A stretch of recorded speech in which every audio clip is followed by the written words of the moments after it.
穿越斗罗，你成为了原著的唐三，你不仅直接骂醒消极颓废的唐昊，更是拒绝拜废物大师玉小刚为师，只因你想超越唐三，超脱这方宇宙大世界，不想走唐三老路，继承海神和修罗神位。蓝银皇代表极致生命昊天锤，象征极致毁灭，只有生命和毁灭之神才是最适合你的路。此时圣魂村觉醒仪式上，武魂蓝银草，先天满魂力，这简直是奇迹啊！苏云涛正在懵逼、惊喜、失望神色中不断交替，最终化为了一道深深无奈的。可惜，终究还是无法改变废武魂的命运。充其量就是更加顺利，可以成为一环魂师。攻击没有，控制不行，辅助能做甚？没有丝毫培养价值。不过不要灰心，至少可以成为魂师。武魂殿每个月还有1枚金魂币作为补贴呢。唐三，这是你的觉醒证明，拿好了。好了，你们觉醒完毕了，都可以离开了。他拿出笔和文书，快速写着，刻印上印章后交给你，随即匆匆忙忙收拾一下离开此。其余少年也是羡慕的看了你，又纷纷失落离开。外头杰克村长已经很高兴了，唯独你还傻愣愣的看着右手上那散发着莹莹蓝光的蓝银草，还有左手上拿着的武魂殿觉醒证明，尤其是记忆的融合和文书上那明晃晃的唐三两。我靠，竟然重生成了唐三！来自唐门的那个盗窃者灵魂已经死，并且被吞噬。同时，紫极魔童提前从第1境界纵迈入到了第2境界入微，仔细感受了一下自己的身体，特别的脆弱。该死的唐昊，堂堂一个封号斗罗，竟然连肉都不买给我吃，真是一个狗东西，害得我比别人更加瘦小，营养不良，肉体孱弱。还好元神之前一直修炼玄天功滋补身体，这才不至于那么糟糕。不过看在他是封号斗罗的份上，只能先忍气吞声了，毕竟自己现在也没有成长起来，还需要他来保驾护航。从小底子就不好，只能后天补起来了，否则想要成为一名强大的魂师根本不可能。这一世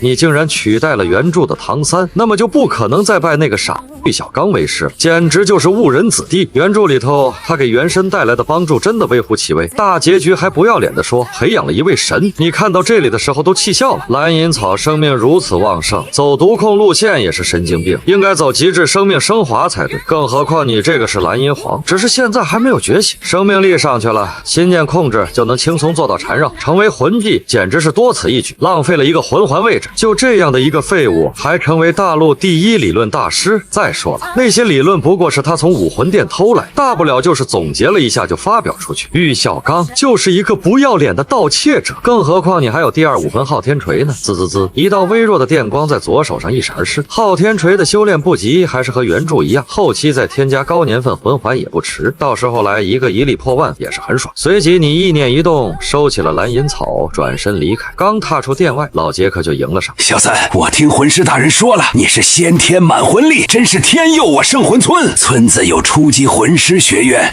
攻读生的名额，爷爷打算送你前往那里学习，你看如何？杰克爷爷，我愿意去。好好好，真是一个好孩子，你先回去吧，我也回去准备准备。老杰克很高兴，留下这句话后就匆匆忙忙离开。你则是独自一个人回到了破旧的茅草屋。唐昊就算隐姓埋名，但至少也是村子里头唯一的一个铁匠，吃喝不愁，却连屋子都不愿意修建一个好，给孩子一个好的成长环境，真是一个不合格的垃圾父亲。原神那家伙受到古代唐门的那些封建思想，哪怕唐昊如此对他也不记恨，但你可是来自华夏21世纪，受到过9年义务教育的新时代00后，对于这些封建思想简直是嗤之以鼻。对于唐昊如此对自己，更是恼怒。推门进去，一股很浓郁的酒味和恶臭味袭来。唐昊一脸醉醺醺，抬头瞥了你，又倒回床上去。回来了，去给我弄吃的，我饿了。然而这次并没有动，而是就这么站在门口静静看着。唐昊察觉到你的异样，眉头一皱，看了过去，正好四目对上。唐昊真是一个垃圾的父亲。此话一出，唐昊愣了，然而还不等他想要开口说什么，话继续响起，而且声音越来越大，听得出怨气十足。如果妈妈知道跟着你吃不饱穿不暖睡不好，而你还整天酗酒好吃懒做，一定会后悔和你在一起，生下我。唐昊，这些年我受够你了，我是你的儿子，不是你的仆人，跟着你真够倒霉的。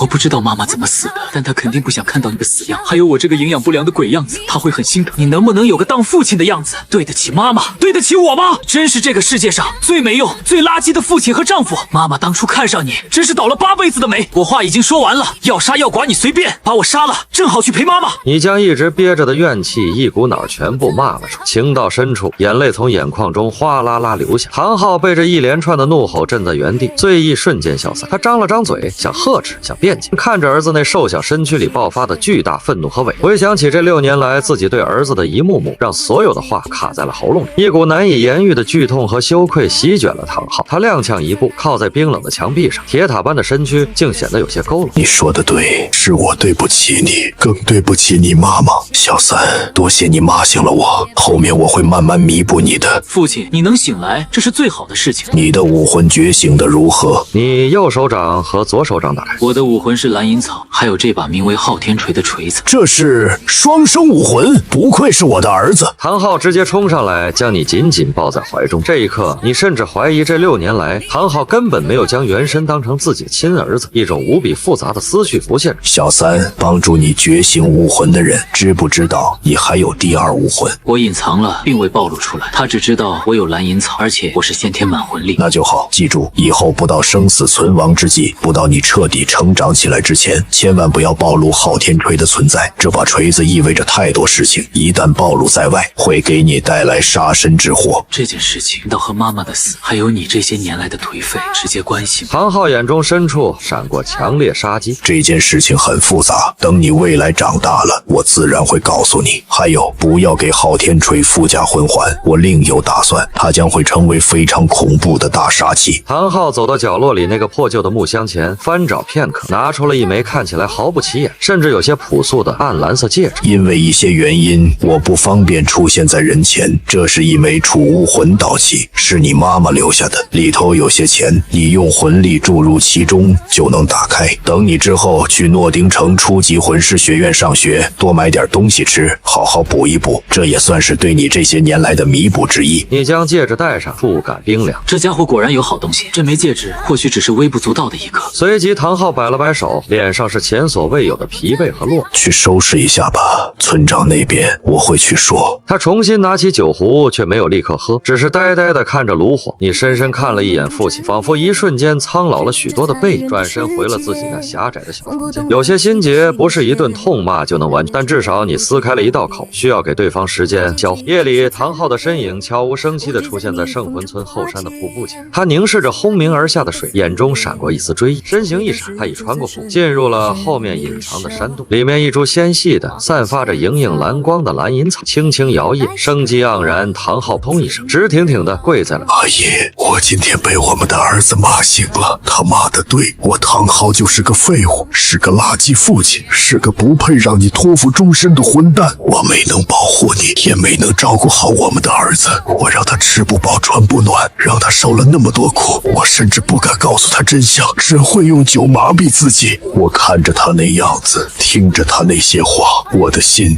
像被撕碎了一样。阿银，我对不起你，我更对不起小三。压抑了6年的痛苦、自责和悲伤，在这一刻彻底决堤。这个铁打的汉子伏在冰冷的石地上，肩膀剧烈的耸动，发出了如同受伤野兽般的低沉呜咽。那株蓝银草仿佛有所感，柔和的生命光芒微微闪烁，叶片轻轻满是泪痕的脸，像是在无声的。这一夜，跪在妻子面前的唐昊开始了真正意义上的忏悔。而你摩挲着那枚蕴含母亲气息的戒指，注入一丝魂力后，个人都惊呆了。这枚戒指的空间竟然如此之大，而且这里头竟然有着如此多的金魂币。好家伙，果然是一个大富翁！该死的唐昊，明明这么有钱，却活成这个鬼样子。既然如此，更加不可能拜玉小刚为师。24桥明月夜在这枚戒指面前也只是垃圾罢了。而且这里头那么多书籍，甚至连去初级魂师学院上学都不需要。有着老爹这尊封号斗罗和前世所看的各种小说，完全可以将蓝银草开发的更加彻底。这倒是一个好消息，证明自己这一次豁出去是正确。接下来完全可以购买药材进行药浴，配合玄天功法修炼，尽最大可能将底子恢复。第二天早上，你打开门走出去，随即愣，那原本邋里邋遢的屋子变得干净整洁，还有那个容光焕发的男人正将做好的饭菜端上桌子，有肉有菜，都是专门用来补身体。小三，多谢你骂醒了我，我决定了，从今天开始，你老爹我要重新做人，同时我也会好好培养你的。你更加为自己所做的一切感到特别的值得。饭桌上，你一边吃着，一边试探性询问：爸爸，我知道你肯定不是普通人，储物魂导器里的书我看了，昊天锤是大陆第1器武魂，而能够和这样的顶尖存在同时成为我的武魂，这么说来，我的这个蓝银草也不是简单的普通蓝银草，只是现在受限于各种原因，还没有真正觉醒其中的血脉。爸爸，我说的对吗？唐昊拿着筷子的手微微一顿，他沉默了，似乎在权衡着什么，最终缓缓点了点，脸上的神情变得严肃而深沉。你说的不错，你的蓝银草并非普通的蓝银银草，它传承自你的母亲，植物系武魂中的皇者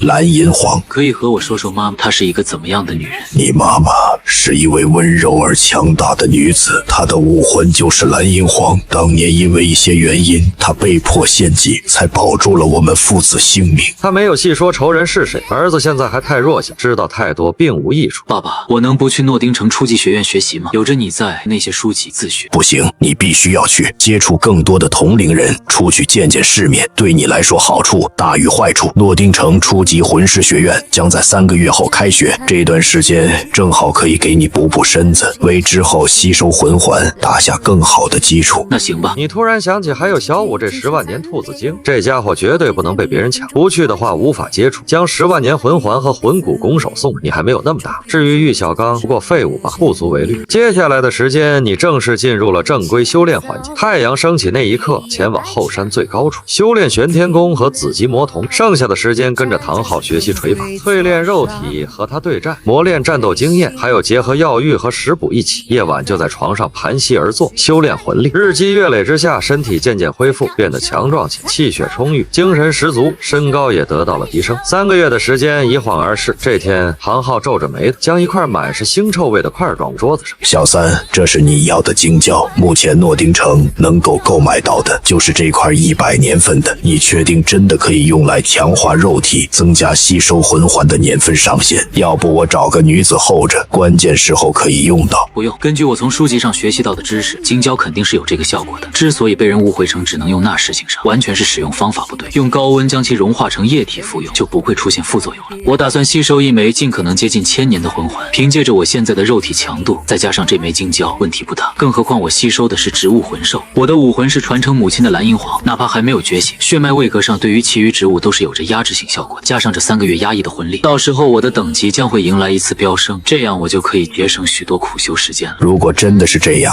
那么这个让世人唾弃的精胶将会成为大陆上公认的宝贝。而且你要是第一魂环吸收1000年年份，那么这个初级魂师学院恐怕无法去了，毕竟1000年第一魂环实在是太过显眼，到时候一旦暴露，哪怕我也难以保住你。放心吧，父亲，第一魂环我顶多吸收8、900，第二魂环再吸收1000年也迟。在这期间，你收集精胶，不要泄露消息。这大陆上也只有我们2人知晓，问题还是不大的。更何况我去学院就是过渡一下，见见世面。等我需要猎取第二魂环的时候，正好就能离开了。最重要的是，大陆上除非等级非常高的魂师，否则根本无法从魂环的颜色上直接看出具体的年份。在他们眼中，我的8、900年魂环可能就是100年左右而已。诺丁城一个小地方，更加不可能拥有看出的人。你倒是不担心这些，哪怕是玉小刚这个家伙也看不出来，这家伙就是半桶水的废物而已。那行，我现在就帮你融化一下。仅仅是1分钟时间，100年份精胶瞬间化为了金色液，直接将其吞了下去。随后盘膝而坐，运转玄天功法，开始全面彻底吸收。精胶强化肉体，竟然是真的！这下真的捡到宝贝了，可以趁着这个秘密暴露之前，多收集一些存储起来。真不愧是我唐昊的儿子，性格稳重，智慧超群。看来未来我们父子报仇的希望更大了。爸爸，帮我仔细检查一下，看看我现在的肉体达到多少级了。唐昊伸出手捏住你的手臂，仔细感应。你现在的肉体相当于3环魂尊了，理论上的话，吸收1000年魂环问题是不大了。哪怕是以前的我，也达不到这个地步。我的这个儿子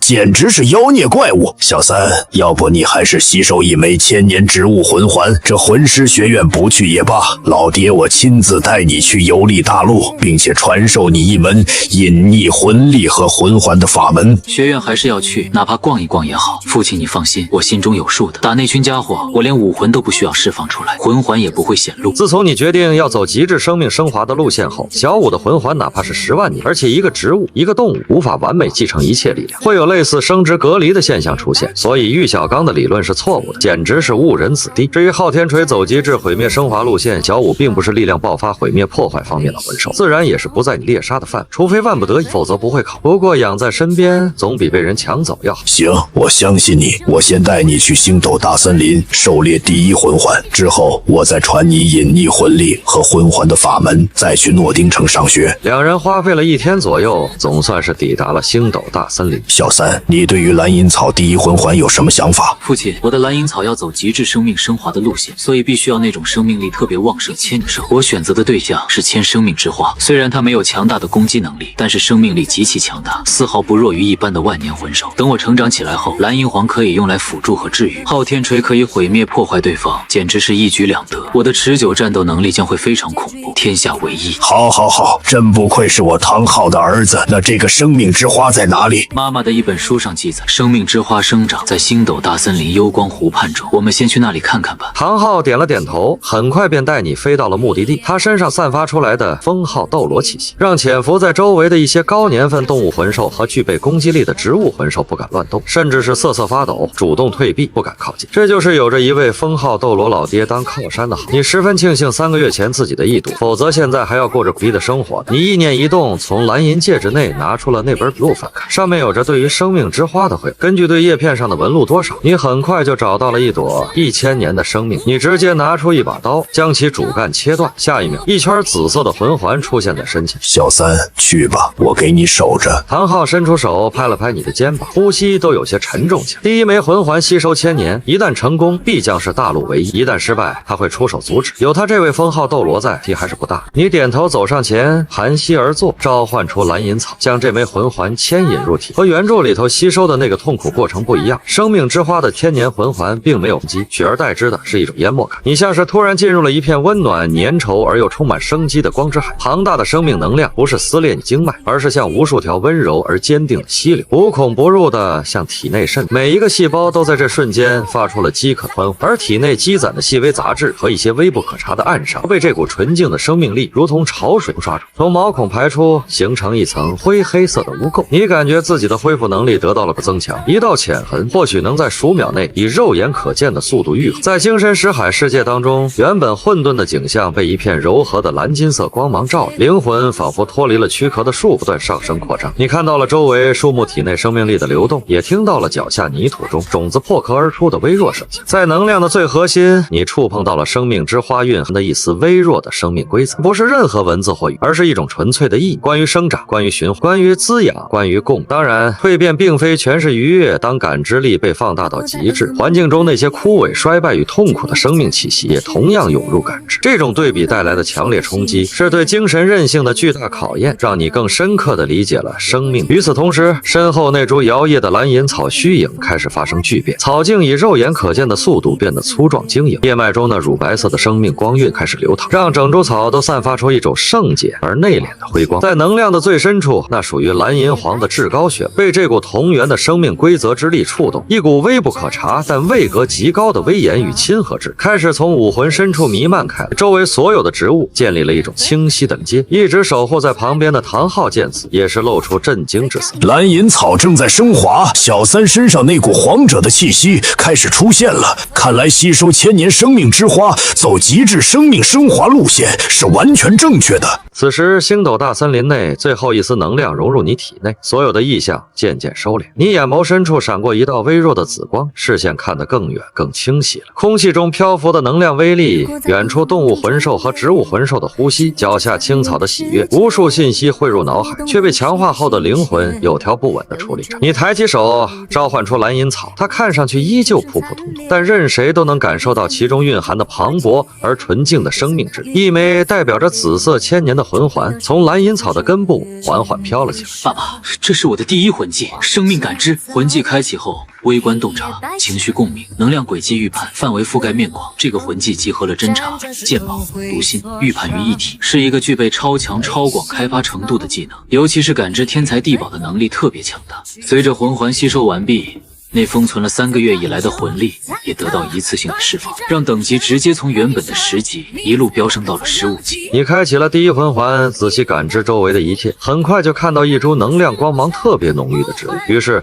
立刻赶了过去。唐昊尾随而至。小三，这是什么？直觉告诉我，这朵花不简单。你蹲下身，伸出手抚摸，在第一魂技的作用下，一道信息传入脑海中。这是一朵晨光琉璃花，属于灵药的一种，并非魂兽。它的作用是净化根骨，纯化魂力，小幅度提升修炼魂力的速度，适用于3环魂尊之下，是打牢根基的绝佳灵药。这难道也是你母亲书籍中记载的？这朵花连我这个封号斗罗都没有听说过。不是，我能知道，完全是我的第一魂技生命感知告诉我的。原来如此，看来这个魂技效果要比我预想中还要强大。魂师的修炼，尤其是越到后面越难，需要的各种机缘资源非常多，你未来都能自己寻找更多的天材地宝辅助修炼提升了。你将晨光琉璃花上半部分割了下来，将根茎留下，让其继续生长，随后盘膝而坐，将其服下，开始炼化药。如此绝佳的灵药，如果不是有着等级限制，你或许会让给唐昊。毕竟刚刚你也看到他体内有着许多暗器，如果无法得到清除，未来提升魂力难度很大，而且无法发挥出100%的实力。要不把玄天功和唐门绝学传给唐昊，就说那些功法是从自己出生开始就拥有的。你不是原著思想固执的唐三，对于唐门没有任何情感。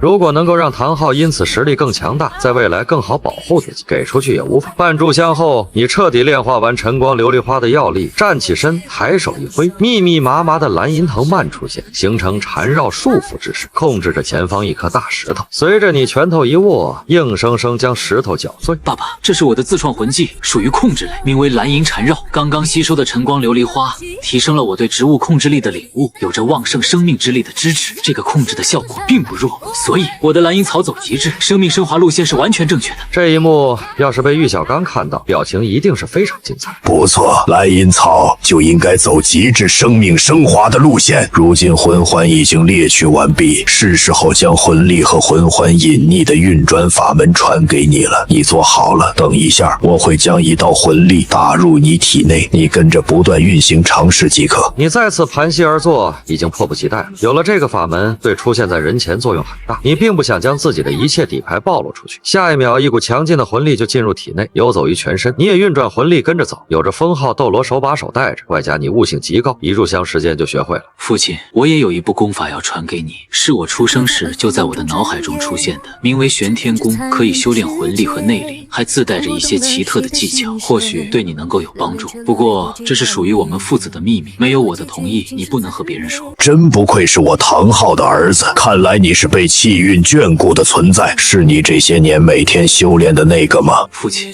你果然知道了。这是自然，我可是封号斗罗，村子里头发生什么都逃不过我的感知，更别说你从小修炼的状态了。之前我还疑惑你如何懂得修炼，还有那些战斗技巧，现在看来原来是你出生自带的。你放心吧，没有你的同意，我绝对不会说出去的。下一秒，你也将玄天功法的运转路线和唐门绝学玄玉手、控鹤擒龙、鬼影迷踪木、紫极魔瞳一并传给了唐昊。他得知效果后，心中大为震惊，这可是巨大机缘，没想到会全部传给自己，这也代表着儿子对于他这位父亲的绝对信任。同时，他对于前面6年的疏忽培养更加的自责惭愧。小三，你放心，你如此信任为父，我一定会在未来好好弥补回来的。1天之后，你的身影出现在诺丁初级魂师学院门口，至于唐昊，则是隐藏在暗中。学院重地，来人止步！我来报名上学，这是我武魂殿认证的信息。你糊弄谁呢？先天满魂力的蓝银草，你这个证明显然是造假了，不知死活的东西！魂师岂容你羞辱？你已有取死之道！下一秒，你右手中出现蓝银草，意念一动，藤蔓直接冲出去，将门卫青年抽飞砸在墙上，同时脱手飞出的文书回到了你手上。这是一次教训，再有下一次，你可以去死了。一个魂师杀死你一个没有魂力的普通人，我想学院和城主不会找我麻烦，更何况还是你挑衅在先，并且质疑武魂殿的权威。是小人错了，小人有眼不识泰山，还请您大人有大量，放过我吧！门卫立刻爬起来，双膝跪下磕头。为了更好接触小五这只10万年兔子精，你还是选择用工读生的身份进入七舍。你推开门走了进去，宿舍内的吵闹声顿时停了下来，所有人都将目光转移到你身上，而你直勾勾看着人群中的少女。她穿着粉红色连衣裙，留有一头蝎尾长辫，正是你要找的10万年化形兔子精小五。又有新人来了，太好了，小吴姐，快和他打一架！其余人也快速起哄，小五也是露出兴奋之色，跃跃欲试。新来的，我是七社的老大，按照规矩，你要挑战我，打赢我，你做老大，输了那就给我当小弟，听我指挥。没问题。我叫小五，跳舞的舞，武魂柔骨兔，先天满魂力。我叫唐三，武魂蓝银草，先天满魂力。什么？你也是先天满魂力？蓝银草怎么会出现先天满魂力？那又如何？先天满魂力之间也是有强弱的，看招！小五主动发起了攻击，他那自以为是很快的攻击，在你眼中特别的慢，完全都用不到紫极魔瞳。几个回合下来，小五占不到便宜，已经气喘吁吁，你反而一脸平静，足以看出双方差距。可恶！小五不服气，再次冲了出去。你侧身抬起手抓住他，想要将其扔出去，结果小五露出狡猾的笑容。你终于上当了！他的身体很柔软，在你身上如同蛇一般快速蠕动着，想要借助柔技将你近身甩飞。你自然知晓，也早有准备，立即扎起马步。什么？好稳好重，我力气不够甩不起来，糟糕了，大意了！下一秒，你双指并拢，魂力凝聚成玄玉手，猛然刺中小五的腹部位置，随即一股巨力带着他倒飞出去，砸在了地面上。这一幕让王胜等人看得目瞪口呆。蓝银草为什么能够这么强啊？你看着自己的手，若有所思，刚刚的触感不对劲儿，最后的关键时刻，他用柔技化解了不少玄玉手的攻击，真不愧是10万年柔骨兔，哪怕实力还并未恢复，也没有第一魂环，技巧上也是不容小觑。你给我等着，等我获得第一魂环，再回来找你算账。随便你，不过输了一次给我，你就不可能赢第二次。我也是10级满魂力，同样可以获取第一魂环。老大，你好厉害啊！从今以后，你就是我们七社，甚至是我们全体攻读生的老大了。你可要罩着我们啊！我可以罩着你们，但以后攻读生的各种劳务就由你们帮我做了。理论课我不会去上，到时候你们帮我和老师打个招呼，我要自己独自修炼。平时没有别的事情，不要过来打扰我。老大，以后你的劳务我们全包了，你无需担心。随后，你开始盘膝而坐，进行冥想，提升魂力，同时内心也在想要怎么样才能拿下小五。与此同时，诺丁初级魂师学院对面的客栈房间中，默默守护在这里的唐昊从冥想修炼中苏醒过来，精神力简单横扫了一遍学院后，就发现了小五这只10万年化形魂兽的存在，眼睛直接就亮。不过一想到后续献祭的事情，唐昊就沉默了，因为他想到了自己的爱人阿银，对方也是一个10万年魂兽，这样做的话会不会太过残忍？而且柔骨兔并不适合成为极致生命蓝银皇的魂环，放在昊天锤上也不是极致力量毁灭破坏，还是将这件事情告诉小三，让他来定夺吧。另一边，诺丁初级魂师学院办公室内，校长正在查看着今年的新生。让他感到震惊的是，竟然有一个蓝银草是先天满魂力，随后又感到惋惜，在世人眼中，蓝银草就是废武魂，不具备任何培养价值。还有一只柔骨兔也是先天满魂力，这就让他摸不着头脑，武魂都不是那么强大，甚至很弱，怎么会是先天满魂力？对了，或许小刚会对唐三感兴趣。就在这时，办公室的门被推开，一个穿着黑衣、身材高大、留着胡渣和寸头的男人从外面走了进来，正是玉小刚。今年有没有有趣的家伙？这个流程几乎每年都会有，因为他急需一个验证武魂10大核心理论的实验品。其实之前他也找了几个，但是无一例外全部都失败，有些人甚至是直接死了。对此他倒是没有太大的愧疚之心，毕竟他认为能够成为理论大师玉小刚的实验品是一件光荣的事情。小刚，你来的正好，我正要去找你呢。有2个武魂是柔骨兔和蓝银草的学生，他们竟然都是先天满魂力，你一定会十分感兴趣的。快让我看看！玉小刚一听，神色一怔，眼睛一亮，快步上前将2份文书抢了过来，仔细一看，眼睛更亮。好好好，他们就是我要寻找的人。在他看来，这个先天满魂力蓝银草的唐三，要比先天满魂力柔骨兔小五更有培养的价值。蓝银草如此弱小，根本不足以支撑先天满魂力，而柔骨兔不管如何都是动物武魂，也不是完全没有机会。所以唐三是双生武魂的概率极大。中午的时候，你和王胜等攻读生前往了食堂，而小五则是说家里人要他去狩猎第一魂环离开。就在这时，门口走进来一群尖酸刻薄的贵族学生。哟呵，我当是谁？原来是王胜你们这群死穷鬼，没想到还吃上了这么好的午餐，钱是不是从哪里偷来的？你们这群王八蛋说什么呢？这是我们唐老大请客，闭上你们的臭嘴巴，狗嘴吐不出人话。原本你还吃得很高兴的，被突然出现的这一幕搞得心情很差。没想到你们工读生出了新老大，王胜，你没有什么用啊，被一个新来的给取代了。新来的挺有钱，收买人心很有手段，不过你们这辈子只能在1楼吃，而我们是在2楼吃。就在这时，你直接拿过旁边的木筷子，用脑海中暗器的手法射了出去，顷刻间击中全部贵族学生，让他们捂着肚子痛苦的倒地打滚。快滚，否则永远躺在这里。是。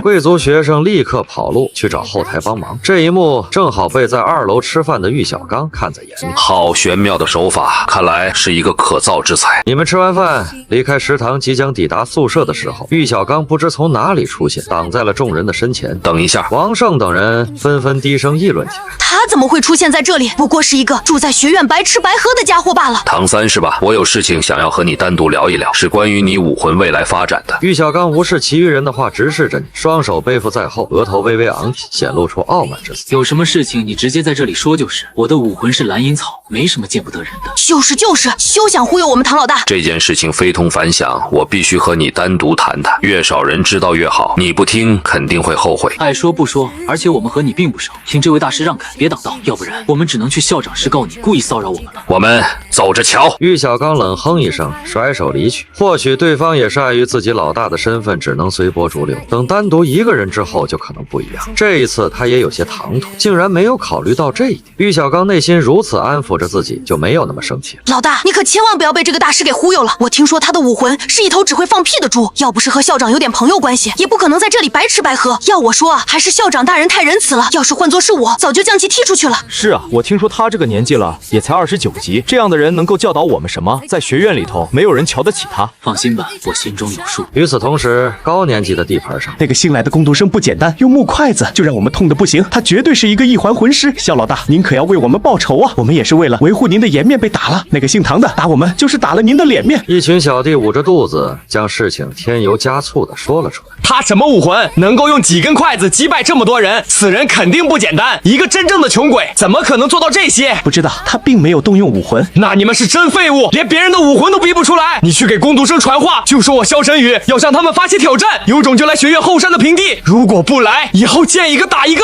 众人点头，露出兴奋之色。很快，贵族学生向工读生发起后山挑战的事情传遍了学院。这个萧晨宇真的是给我一个大助力，他的武魂是独狼，还是一环魂师？只有蓝银草且没有获取魂环的唐三，绝对不是其对手。等唐三败了后，我再出去安抚他，让他知道我的好，顺理成章的成为我的弟子。就在这时，一个瘦子极度嚣张的冲进了七舍。穷鬼们，你们给我听好了，我们萧老大对你们发出挑战，有种就过来学院后山平地决一胜负，如果不来，以后见一个打一个。真烦人！正好今日将事情一并解决掉，以后就安静了。老大，这个萧晨宇是贵族老大，还是城主之子？现在是一环魂师，除此之外还有一个一环魂师。如果小五姐获取第一魂环回来，我们的胜算会大一点。何须他出手对付萧晨宇两人，我一人足矣。这个挑战我唐三接了。很快，学院后山平地，双方人马汇聚在这里。我叫唐三，你们给我记好了，今日过后，我将会是这所学院的老大。狂妄！行了，别废话，王和王之间的战斗不需要别人来插手，你们2名一环魂师一起上吧。你先去试试他的深浅。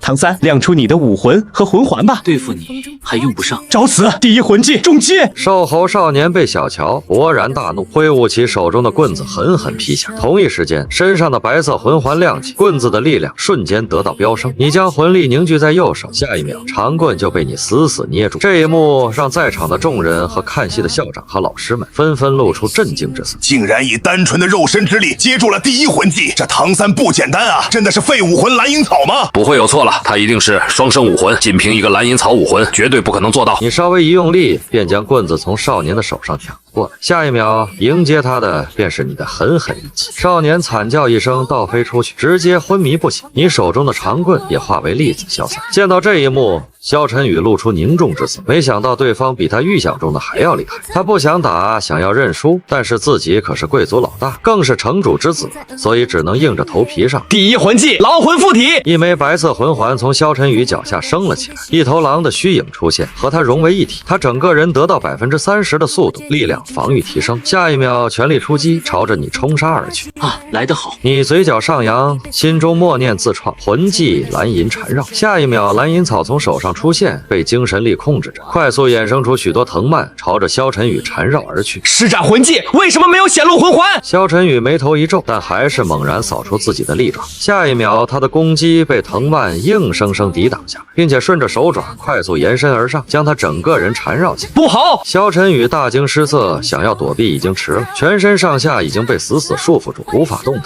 同时，另外几根蓝银藤蔓还在鞭打着。停！别打了，我认输！见状，你才解开了他身上的束缚。从今以后，我就是整个学院的学生老大，你们可服？服了，拜见老大！从今以后，工读生和贵族之间不允许发生任何矛盾。还有，我平时修炼很忙，没空管你们，没有重要的事情不要来烦我，否则后果自负。是。行了，解散。办公室内，玉小刚眼神火热，兴奋无比。那株蓝银草绝对不是普通蓝银草，更加粗壮，更加亮丽，充满着生命的气息。莫非是发生了变异？还有，刚刚他施展出缠绕的技能，却是没有露出魂环，莫非这是他自创的？不管是不是双生武魂，此子的确是一个天才妖孽，必须要拜我为师才行。对了，现在唐三是独自一个人，我的机会来了，绝对不能错过。他肯定是要查阅如何培养蓝银草的办法，或者第一魂环的选择。正好这个时候，我就可以给他说一下自己的见解，让他心悦诚服。随后，你来到图书馆查阅着图书，不过上面的内容让你很是失望，和自己母亲留在戒指中的书籍内容差距太大。罢了，等魂力突破到20级就离开这里了。至于小五那边可有可无了，你并不想被一只兔子精束缚住，反正对方并不适合当自己蓝银草和昊天锤的魂环，你也不想再经历原著里头唐三在星斗大森林内悲惨的剧情。既然如此，那倒不如直接从一开始就和小五划分界限，也不认对方当妹妹这些了。此时，诺丁初级魂师学院图书馆，你正要离开，一道沉着的声音突然响了起来：“唐三，你一定是在找关于如何培养蓝银草的资料吧？”你皱起眉头，不冷不热的回应：“不是，随便看看而已。”没想到这家伙还如此不死心，厚着脸皮贴过来。玉小刚提前准备好的话，卡在喉咙内没有说出来，连忙改变了话题：“你和萧晨宇他们的战斗我看了，根据我这些年来对于武魂的理论研究，你的蓝银草是属于变异的，也是因为如此才给你带来了先天满魂力。而我对于蓝银草的开发培养颇有些门道，你要不要听一听？”你嘴角微微上扬，露出玩味和戏谑之色。好啊，那你说说看。刚刚你施展出来的缠绕能力是你自创的。你点头，并未隐瞒。在我的研究中，蓝银草是这个世界上最为废物和脆弱的武魂，哪怕你拥有了变异特性，获得了先天满魂力，未来想要走得长远是非常艰难的。以你的情况，我觉得三环魂尊已经是到头了。而在我的理论研究当中，植物武魂脆弱，但是会依附于强大的兽类魂兽，所以我建议你走控制系路线。第一，魂环吸收动物魂兽，加强蓝银草的坚韧性，并且最好还是一头带着剧毒类型的，到时候控制对手的效果将会事半功倍。今日你虽然能够凭借着缠绕和变异的特性击败萧晨宇两人，但那只是因为他们的武魂是低级的，不入流的，而且获取的魂环还是几十年，连100年都没有，威力自然很小。也就是说，你是运气好。如果出了外面遇到其余强大的武魂，你的变异蓝银草将不占据任何优势。如果你愿意拜我为师的话，我将会倾囊相授，和你一起专心培养开发变异蓝银草，让你在未来拥有踏入封号斗罗的资质。玉小刚双手背负在身后，化身高深的学者，但在你的眼中，这家伙就是妥妥的忽悠自己。你可不是原著里头的傻白甜，随便说点稍微高级别魂师都懂的道理就被忽悠去拜师了，更加不可能对着这个家伙行双膝跪拜磕头的。而且蓝银草和昊天锤根本不适合海神神位和修罗神神位，蓝银草应该走极致生命，成为生命之神；昊天锤应该走极致毁灭，成为毁灭之神。只要专心去走这2条路，凭借着主角光环，肯定会被生命女神和毁灭之神看中，也会赐下神考，完成一体双神位的成就。要知道，生命女神和毁灭之神融合后，可是能够召唤出创世神虚影降临的，那可是200年。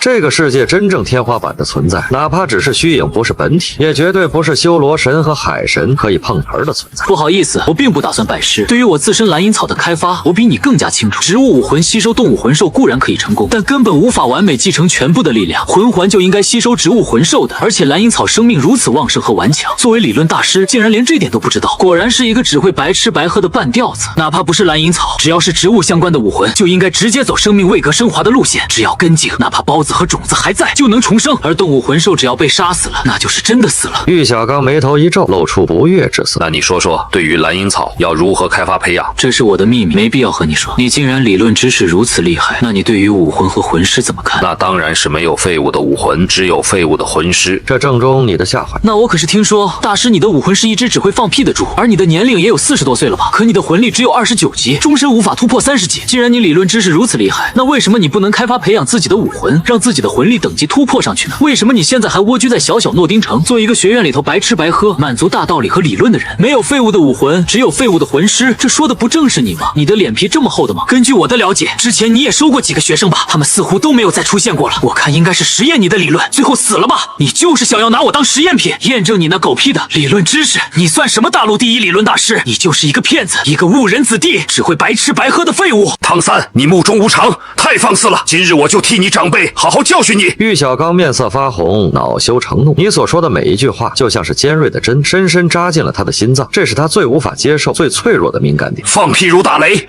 轰天裂地，罗三炮！几乎是一瞬间的功夫，他就召唤出武魂罗三炮，对着你放屁，极臭的气瞬间淹没图书馆。你瞳孔一缩，没想到这家伙如此不要，立刻屏住呼吸，施展鬼影迷踪步离开了图书馆。远处，唐昊看到这一幕，面色也阴沉起来。玉小刚，你竟然敢用屁崩我儿子，你已有取死之道！听到图书馆动静后，校长第一时间赶了过来，闻到臭味后也是面色发绿，立刻屏住呼吸。唐三，这里究竟发生了什么事情？玉小刚说不过我就放屁，什么？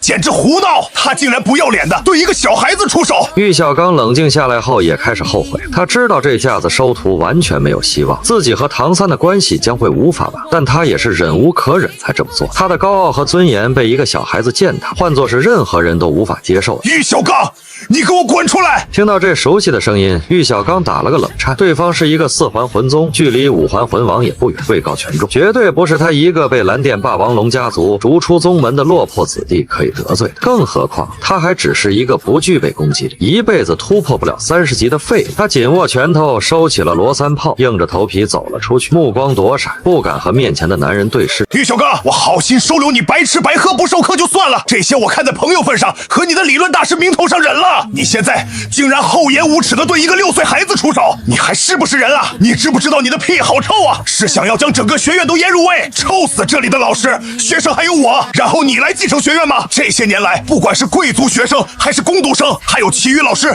对你的怨言都很大，你已经不适合继续待在这里了。从现在开始，你在学院的一切福利待遇全部解除，我没有你这样的朋友，你有多远滚多远，别霍霍了我的学院。校长，我……玉小刚面色瞬间煞白，只感觉晴天霹雳，身子一下子就软。别在这里装死，现在立刻收拾东西，给我滚！如果再让我在学院里头看到你，休怪我对你不客气。唐三，我们走。校长骂出来后，这些年憋着的气也消了，带着你直接离开，并将这条消息迅速通报学校。这个只会白吃白喝白住的傻逼终于被逐出学院了，真是大快人心！校长万岁，唐老大万岁！全体师生欢呼起来，足以看得出玉小刚在这里多么不受欢迎。夜晚，玉小刚一脸颓废地走在一条幽静的小道上，垂头丧气地嘀咕着：接下来我又成了一个无家可归的人了，都怪那个死唐三，所有话都往我的心窝子刺，要不然我也不可能如此失态，直接被校长那狗东西抓到把柄叫我驱逐。看他的样子，应该是对我有意见很久了，要不去索托城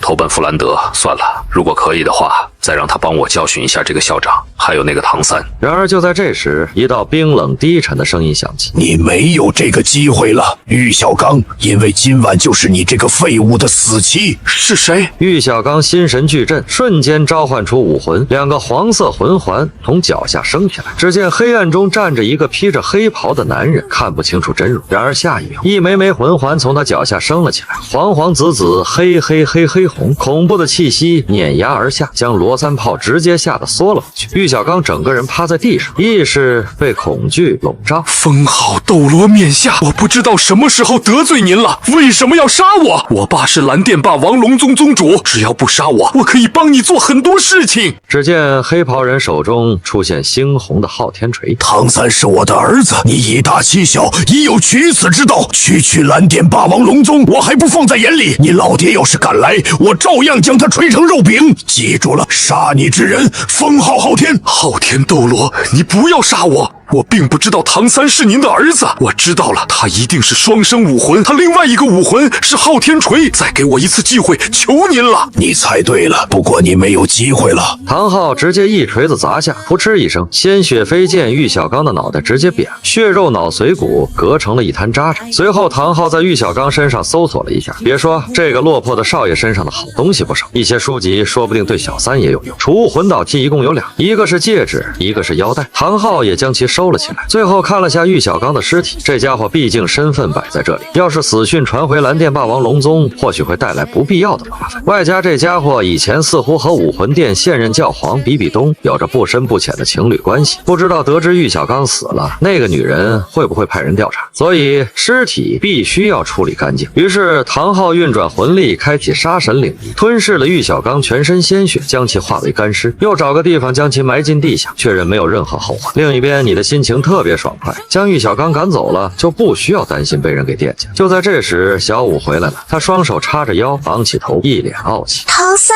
我已经获取了第一魂环，现在我要向你发起挑战，你敢不敢接？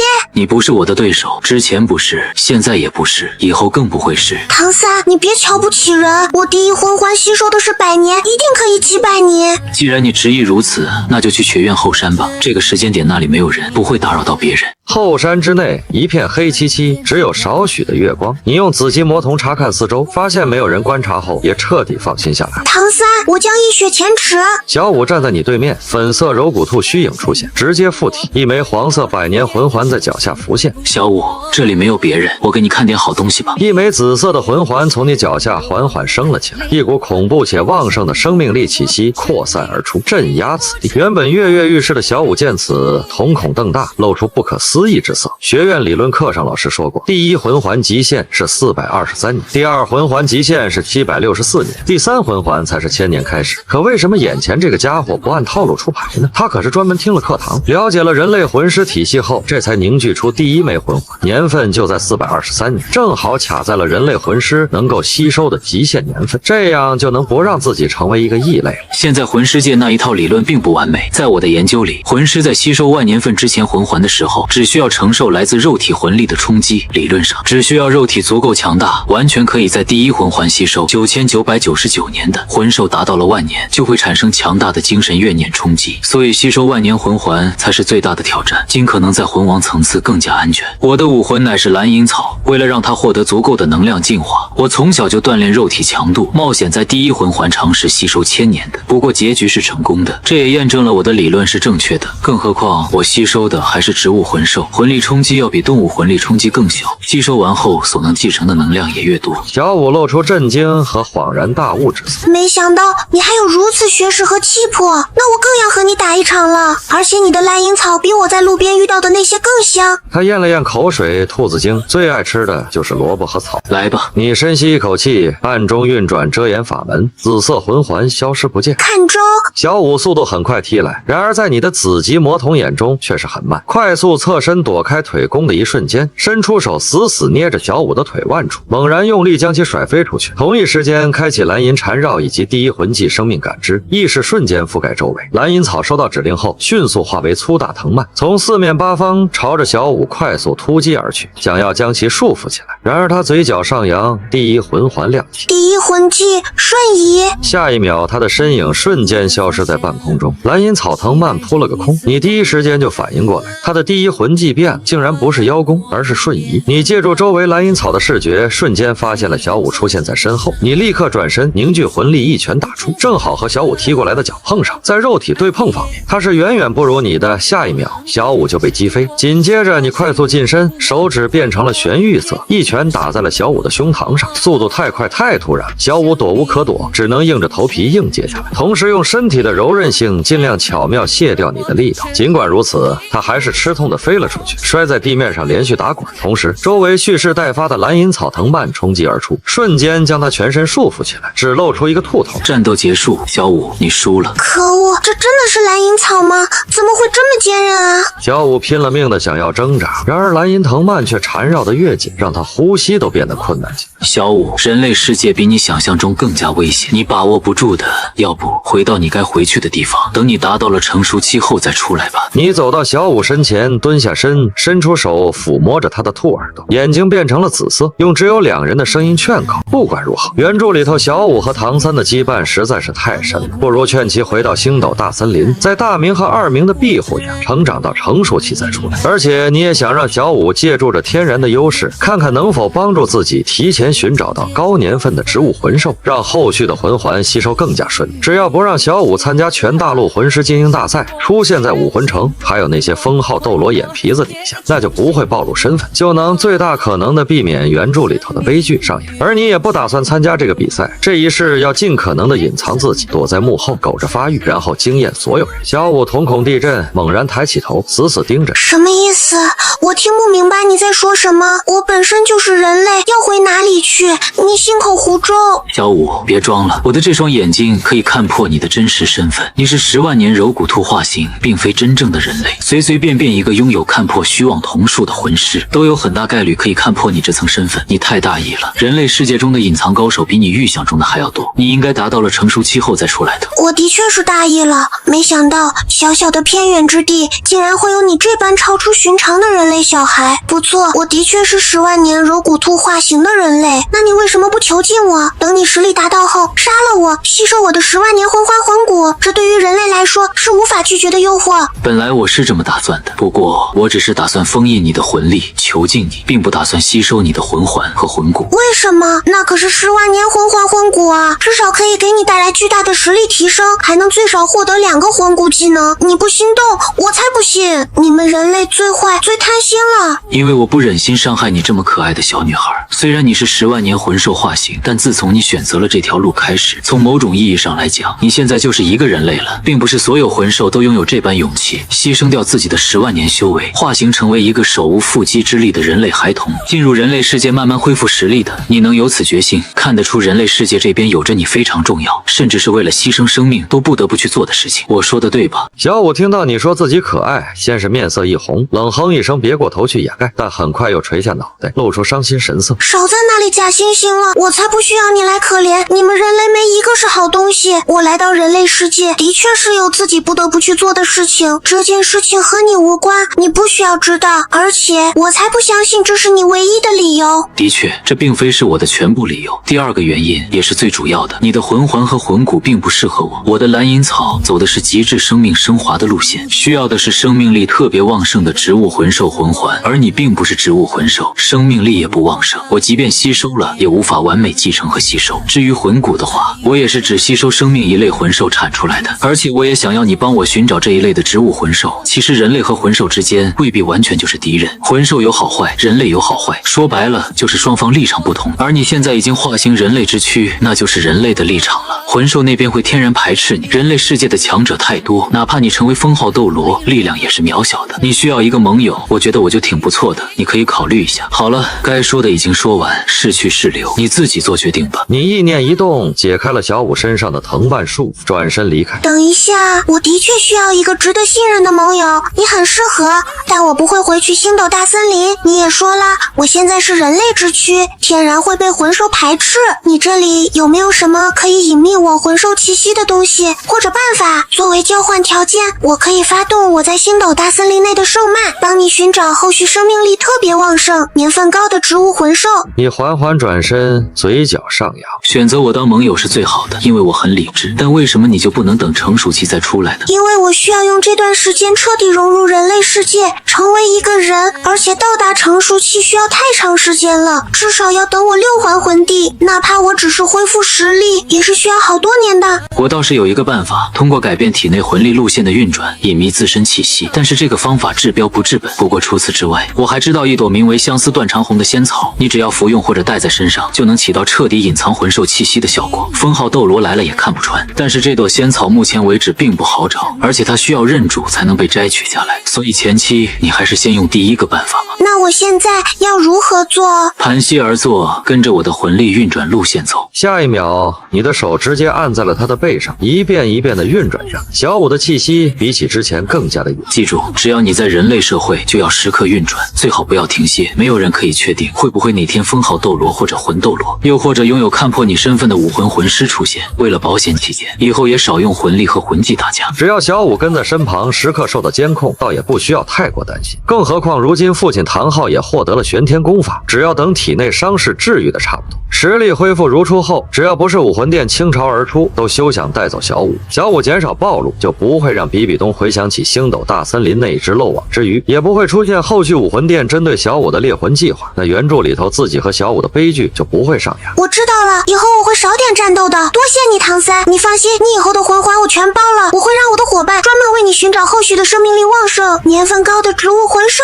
你这边有没有什么已经选好的对象？可以先告诉我，我让他们先给你寻找。毕竟以你的天赋，应该用不了太久就能达到20级了。生命之藤，这是我选给自己蓝银草的第2魂环，年份的话就选在10000年吧。你疯了！你也知道，达到10000年的魂兽是拥有超级强大的精神怨念冲击的。你固然肉体强大，精神力方面也过不去。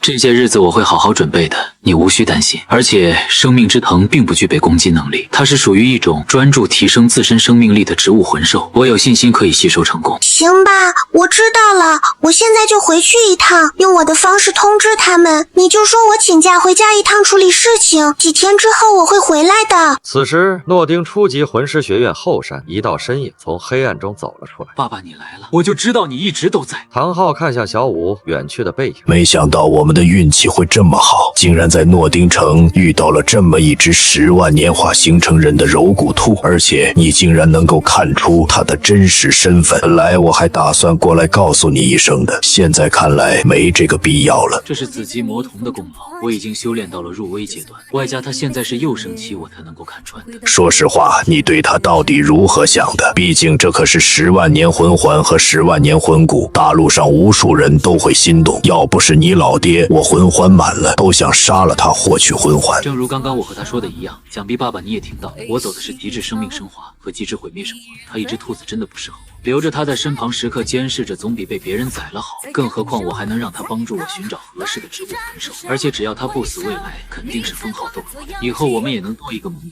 还有他身后的伙伴，对我们来说多多少少都有帮助。他的确不适合你，将隐匿之法传给他，按照如今的发展，的确是最合适的。你做的不错。紧接着，唐昊话题一转，露出担忧之色。话说，你让他帮你寻找的万年生命之藤，真的没有胡闹吗？凭借着你如今的肉体强度，还不足以吸收万年，更别说那恐怖的怨念了。那可是货真价实的精神力冲击，我是无法出手干预的。一旦你精神力渡不过去，那真的会死。爸爸，你觉得我现在的肉体强度达到多少级了？高阶3环魂尊吧，吸收万年魂环至少需要5环魂王的肉体强度，哪怕对方是植物魂兽，你保底也要有4环魂宗肉体强度，而你的精神力强度也要单方面达到魂宗甚至魂王层次才有机会。如今你已经15级了，距离20级还有5级，精神力的强弱我无法准确判断，只能你自己把握了。放心吧，父亲，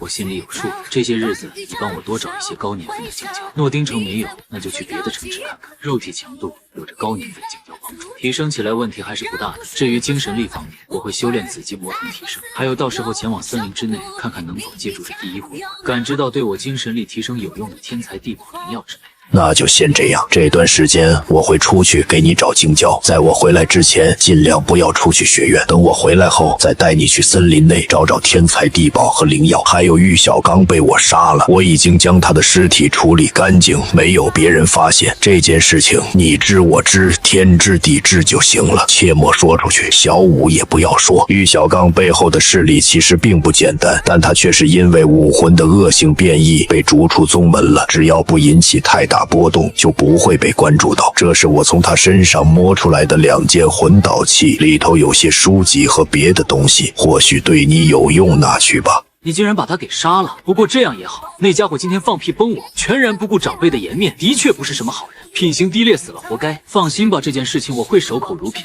你去吧，我会老老实实待在学院等你回来的。玉小刚死了这件事情可大可小，毕竟对方的父亲是蓝电霸王龙家族的宗主，还有就是比比东那个，千万不要被这个疯女人知晓，否则一旦发癫起来是很可怕。那家伙的实力隐藏的极深，现在可能都是超级斗罗了。叮嘱完毕后，唐昊就化为一道黑影离开。了。你也收敛思绪，施展出鬼影，迷踪步返回了七舍。先是拿出玉小刚的东西，一个是原著中本来要给唐三的24条明月夜，虽然里头什么都没有，但这玩意儿可是非常昂贵有价无市的。现在玉小刚没了，你自然不能佩戴在外，于是便将其收进了蓝银戒指中。另一个是一枚戒指，里头是一些金魂币，还有武魂殿名誉长老令牌和蓝电霸王龙宗的身份令牌之类。除此之外，就是一大堆书籍。至于内容的对错，你自己会合理判断。翌日一大早，你独自一人离开了学院，花费了不少时间，找了足足10家铁匠铺，将准备好的零部件图纸打乱顺序交给了他。而这些最终组装到一起，不是记忆中的唐门暗器，而是属于21世纪的手枪沙漠之鹰。唐门这些冷兵器，在你眼中早就落后了，上不得台面，还不如热武器一枪更加管用。前世你可是军迷，对于各种军火的研究、运用、组装、拆分有着极高的造诣。只是奈何国内条条框框限制，纵使有着才华，也无处展现。然而来到了这个玄幻世界就没有限制，故而你直接放弃了唐门暗器的研发，转向热武器。前面3个月，你除了在村子内锤炼自己外，还抽出空闲时间绘画图纸。而你设定的沙漠之鹰还加了一个设置，那就是可注入魂力进行充能，在子弹发射出去的时候，爆发出更强大的速度、冲击力、杀伤力、穿透力。放在这个世界，完全可以当后世1万年的魂导器使用。封号斗罗一个不注意都能直接杀死，未来很长一段时间都不需要再浪费时间去研究别的身外护体攻击之物。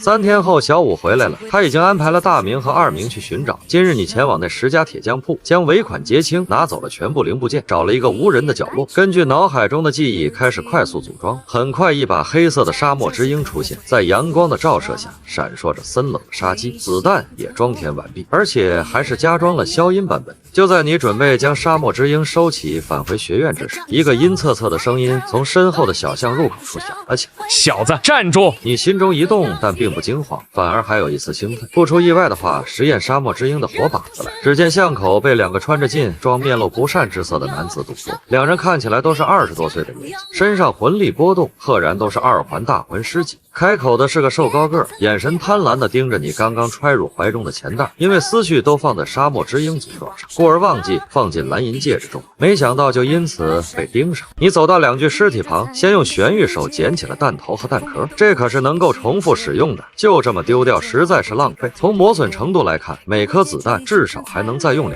次。然后迅速在2具尸体身上搜索了一番，找到一些零散的金魂币和无关紧要的物品，随后将沙漠之鹰收起，清理了一下自己可能留下的痕迹，身形一闪，便如同鬼魅般离开了这个是非之地。路上你嘴角勾起一抹淡淡的弧度，第一次用这个世界的沙漠之鹰杀人，效果比预想的还要好。注入了一丝玄天攻魂力的子弹，穿透力极强，速度更是快的让大魂师级别的魂师根本反应不过来，尤其是在对方轻敌且沙漠之鹰外形具有迷惑性的情况下，简直是一击必杀的利器。回到学院，因为你和小五都知晓对方的底细，更是盟友关系，所以接下来2人的关系是越走越近。小五也大胆表示想要吃蓝银草的事情，你自然没有吝啬，自此之后就成为了他的专属口粮供应商。又过去4天，你的魂力等级顺利来到16级。这天夜晚，你照常在冥想休息，脑海中突然出现了一道熟悉的声音：“小三，出来后山一趟，不要让别人知道。”你随即运转鬼影迷踪步，无声无息地消失在宿舍。唐昊带着你飞回了圣魂村，回到自己的破旧茅草屋内，关好门。他挥手间布置下了封号斗罗级别的魂力结界，形成了一个短暂安全的场所。爸爸，1个星期收获如何？唐昊手中出现了一个储物袋子，哪怕京郊在外人眼中只是催情药物也不好找，我在周围的城池和国家也才找到这些。你打开一看，一共有5枚，一枚500年，一枚900年，一枚1000年，一枚5000年，还有一枚1万年。京郊并不是服用越多越好，以我现在的等级，吸收100年的就足够了，而且年份差别不是很大的话，吸收起来作用在我如今的肉体上会太大。1000年可以等我2环后，1万年的话，爸爸你可以用，或许对你的肉体恢复有着很大的效果。有着你的玄天功法帮助，我的肉体本身就很强，服不服用京郊问题都不大，你都留着以后服用吧。最重要的是，现在这个季节，许多人都不出海了，京郊获取数量更少。爸爸，你现在是多少级？94级巅峰，距离95级也快了。前面6年我颓废了，并没有怎么修炼过，也是在玄天功法的帮助下恢复了不少伤势，将沉寂6年的能量爆发才提升上来的。那就用了这块1万年京郊，胶或许能够帮助你一举突破到95级封号斗罗，这样我和你的安全就有更大的保障。我们有的是时间可以慢慢找，只要消息不泄露出去，就不怕找不到万年金胶。好，就依你所言。随即，唐昊运转起玄天功，94级巅峰的魂力澎湃而出，在掌心凝聚成一团炽热的能量。万年晶胶表面逐渐泛起细密的气泡，发出滋滋的声响，一股浓郁的腥味弥漫开来，其中还夹杂着一丝奇异的香气。时间一分一秒的流逝，那块万年晶胶终于开始软化。唐昊不敢有丝毫松懈，继续催动魂力。突然，晶胶表面裂开一道细缝，一道耀眼的金芒从中迸射而出，最后化作一滩金色液体，翻滚沸腾。唐昊张口一吸，金色液体化作一道细流，径直没入他的口中。刹那间，他周身爆发出强烈的魂力波动，9道魂环自发浮现，在昏暗的屋内熠熠生辉。只见唐昊面色潮红，青筋暴起，显然正在承受巨大的能量冲击。万年晶胶中蕴含的磅礴能量正在他体内横冲直撞。要是你这个16级魂师来吸收的话，在如此恐怖的能量下，很可能会爆体而亡。爸爸，运转玄天功引导能量。唐昊重重点头，双手结印，周身魂力如潮水般涌动。玄天功特有的淡蓝色光晕在他体表流转，逐渐将狂暴的能量安抚下来。茅草屋在封号斗罗的魂力压迫下吱呀作响，若非有结界保护，恐怕早已坍塌。突然，唐昊的第9魂环光芒大盛，整个人的气息陡然提升，成功了，95级。唐昊睁开双眼，眼中金光四射，他感受着体内澎湃的力量，多年来的暗伤在这一刻彻底痊愈。更让他惊喜的是，万年晶胶不仅帮助他突破了瓶颈，更是让他的肉身强度提升了一个层次。随后，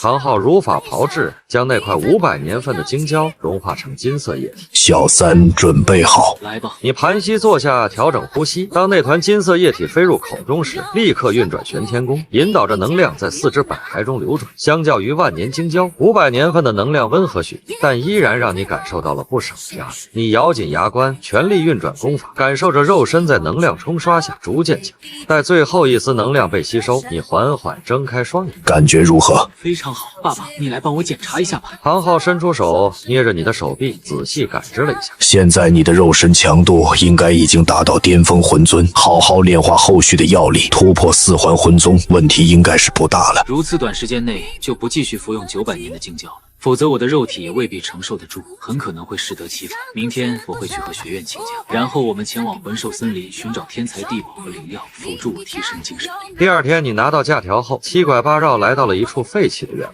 唐昊早已在此等候，他负手而立，气息比之昨晚更加沉凝内敛。爸爸，我们这次的目标是哪里？落日森林，那里比星斗大森林靠近天斗城，高阶魂兽相对较少，但身处同样人迹罕至、孕育天才地宝的可能性不低，而且那里环境复杂，适合我们隐匿行踪。不过一日功夫，一片广袤无垠、弥漫着原始气息的森林便出现在视野尽头。两人在森林边缘一处隐蔽的山崖落了下来。接下来步行进入，收敛气息，跟紧我。唐昊强大的精神力如同雷达般扩散开来，不仅规避着可能存在的魂兽，也在仔细感知着周围能量的异常波动。你紧随其后，将鬼影迷踪步施展到极致，同时亮出自己的第1魂环，紫色光芒从脚下升起，生命感知被开启到最大，配合紫极魔瞳，借助着周围植物的视角进行感知。不过天才地宝并不是随处都有的，一切还是要看运气，尤其是直接作用于提升灵魂和精神力的就更难找。直到第4天正午时分，唐昊忽然停下脚步，有异常的能量波动，很隐晦，但品质极高。你立刻集中精神、生命感知和紫极魔瞳，催动到当前极限，借助着大范围植物的视野，一起望向那片山峰。果然，在氤氲的雾气深处，隐约看到了一丝若有若无的七彩流光闪烁。同时，你还敏锐地感觉到自己的精神力似乎受到了一丝微弱的牵引。跟紧我，小心些，这种地方往往有强大的守护魂兽。越靠近山谷，雾气越发浓郁，但那七彩流光也越发清晰。同时，一股沁人心脾的异香隐隐传来，穿过一片密集的藤蔓，谷内的景象豁然开朗。只见山谷中央有一汪不过丈许方圆的清泉，而在泉眼旁边生长着一株奇异的植物，它高约1尺，通体如玉，生有7片叶子，每片的颜色都各不相同，而那七彩流光正是从这株植物上散发出来。在植株的顶端结着一枚龙眼大小、晶莹剔透的果实，内部有七彩霞光在缓缓流动。你母亲的笔录上有没有记录？没有，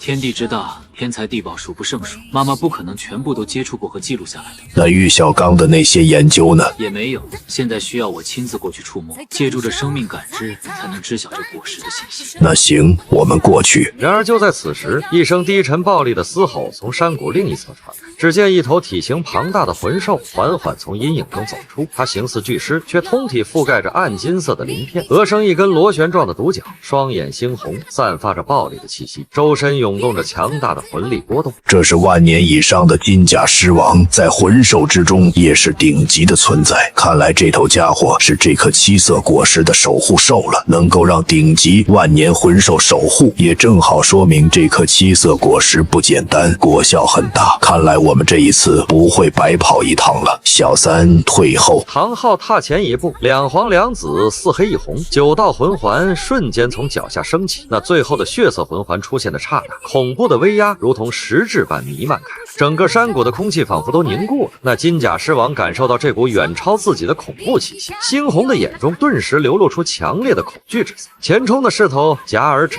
低吼声也变成了不安的呜咽。动物本能告诉他，眼前这个人类极其危险，快滚，否则死！金甲狮王如蒙大赦，不敢有丝毫提防，夹着尾巴以比来时更快的速度，瞬间消失在密林之中。小三，你去吧。你强压下心中的激动，走到那株七彩植物前，越是靠近，那股异香越是浓郁，精神上的舒适感也越发强烈。你运转玄玉手，小心翼翼触摸在七色果实上，然后开启第一魂技生命感应。爸爸，这是七彩运神果，此果对于滋养和提升精神力有奇效，更能稳固精神灵魂，价值不可估量，正是我们需要找的天地灵果。唐昊暗暗点头，走到那汪清泉旁，仔细感知了片刻。小三，这泉水也蕴含灵气，与这七彩运神果实相辅相成，你就在此服食炼化，我为你护法。你小心翼翼地摘下那枚七彩运神果，随即盘膝坐在泉眼边，将其送入口中。果实入口瞬间化作一股温凉清流，并非涌入喉管，而是直接上升，冲向眉心识海。刹那间，你只觉轰的一声巨响，七彩霞光在识海中绽放。原本有些虚幻模糊的精神力，开始以肉眼可见的速度凝实壮大。你不敢怠慢，立刻抱元手一，全力运转玄天功，引导着这股庞大的精神能量。同时，紫极魔童的修炼法门也在自发运转，贪婪地吸收着这难得的机缘。唐昊如同一尊守护神静立在一旁，目光锐利地扫视着四周，确保没有任何事物打扰到儿子的突破。不知过了多久，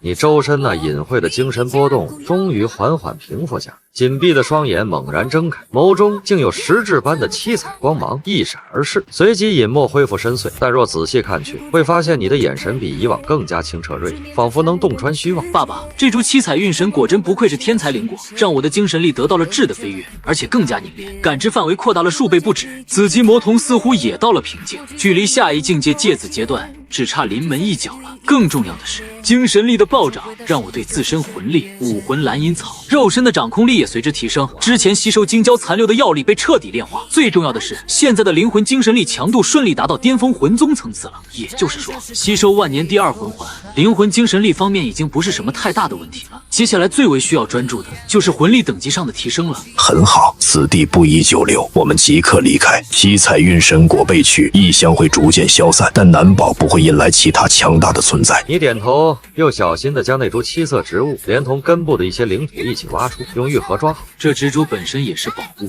或许以后有用。如果未来要是找到冰火两仪眼，可以放进去培养。随后，父子二人不再停留，趁着夜色尚未完全降临，迅速离开了这片山谷。此时你回到学院，重新投入了规律而充实的生活。这一次你的目标无比明确，将主要精力放在巩固新提升的精神力以及对魂力的精细掌控上，同时将各项唐门绝学打磨得更加纯熟。不知不觉间已经过去了2个星期，终于突破17级了。你仔细感应着如今的身体内部变化，玄玉手不仅坚于金刚，对力量的细微控制也达到新的高度，甚至在不使用武魂的情况下，可以徒手捏碎坚硬的鹅卵石。鬼影迷踪在强大的精神力辅助下，身法更加诡异莫测，步伐变换间留下道道残影。寻常魂师恐怕连你的衣角都难以碰到。控鹤擒龙对于力量的牵引和操控愈发精妙，如今已能隔空操控一片落叶，使其按照特定的轨迹飞舞，或者轻易拨开射来的石子。紫极魔童的洞察力、动态视力以及对能量波动的感知都有了长足进步，结合生命感知魂技，效果更是事半功倍。时间一转，又是4个星期过去，顺利踏入18级。你深吸一口气，气，打算继续修炼。这个时候，小舞走了过来，露出佩服之色。唐三，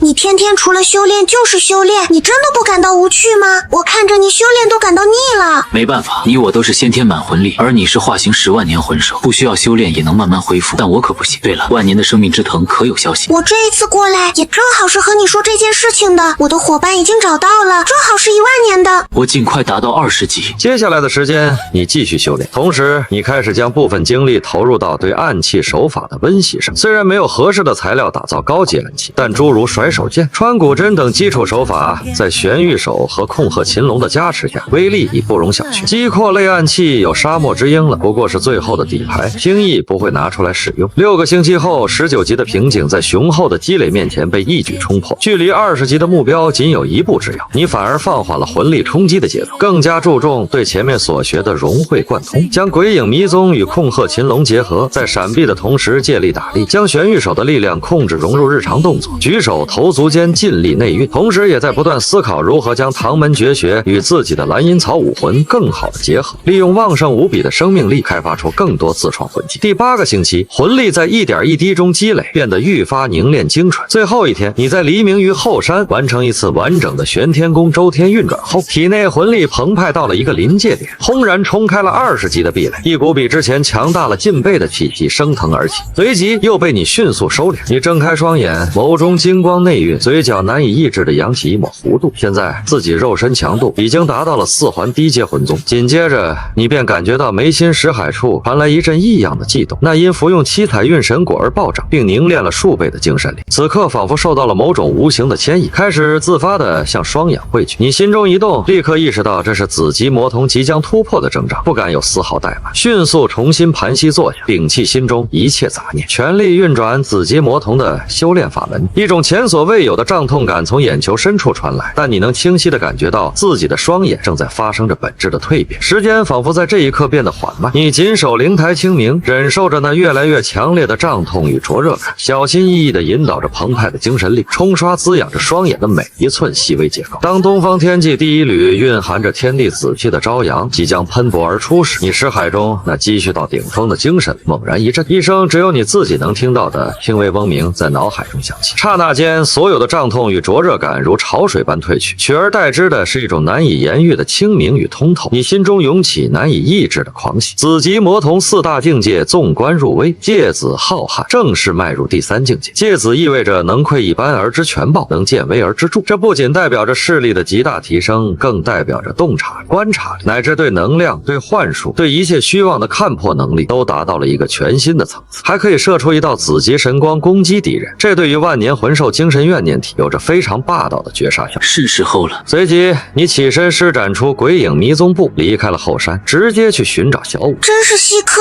平常想要见到你都要去后山找你，怎么今日你主动找我了？突然，他猛地察觉到了什么，瞳孔骤然一缩。莫非你的魂力？我已经突破20级了，这一次过来就是找你要生命之藤的具体位置，我要过去狩猎，吸收第2枚魂环。生命之藤在星斗大森林混合区西北方位的古神遗迹中，放心吧，我会和你一起去的。我也想要见证人类第2魂环吸收万年的一幕，要是成功了，那肯定是奇迹。你可是我的盟友，我不能让你出事，我的伙伴说不定会在关键时候出手救你。你心中微微一动，原本的计划是独自前往，或者与父亲唐昊一同行动，但小舞的提议却带来了新的可能。有他在，不仅意味着对星斗大森林地形的熟悉，更关键的是他口中的伙伴，那可是星斗大森林明面上的霸主天晴牛蟒和泰坦巨猿。若有他们暗中护持，吸收万年魂环那巨大的风险无疑会降低许多。因此你没有过多犹豫，点了点头。不过此事需绝对保密，尤其是我吸收万年魂环的打算。我懂轻重，不过你确定要尝试万年魂环吗？那可不是闹着玩的，就算你精神力强大，魂环的灵魂震荡也很危险，现在后悔还来得及。我有必须尝试的理由，我的蓝银草武魂需要更强的生命能量，富贵险中求。既然有这个机会，我不想错过，而且我也并非全无把握。既然你决定了，那我们什么时候出发？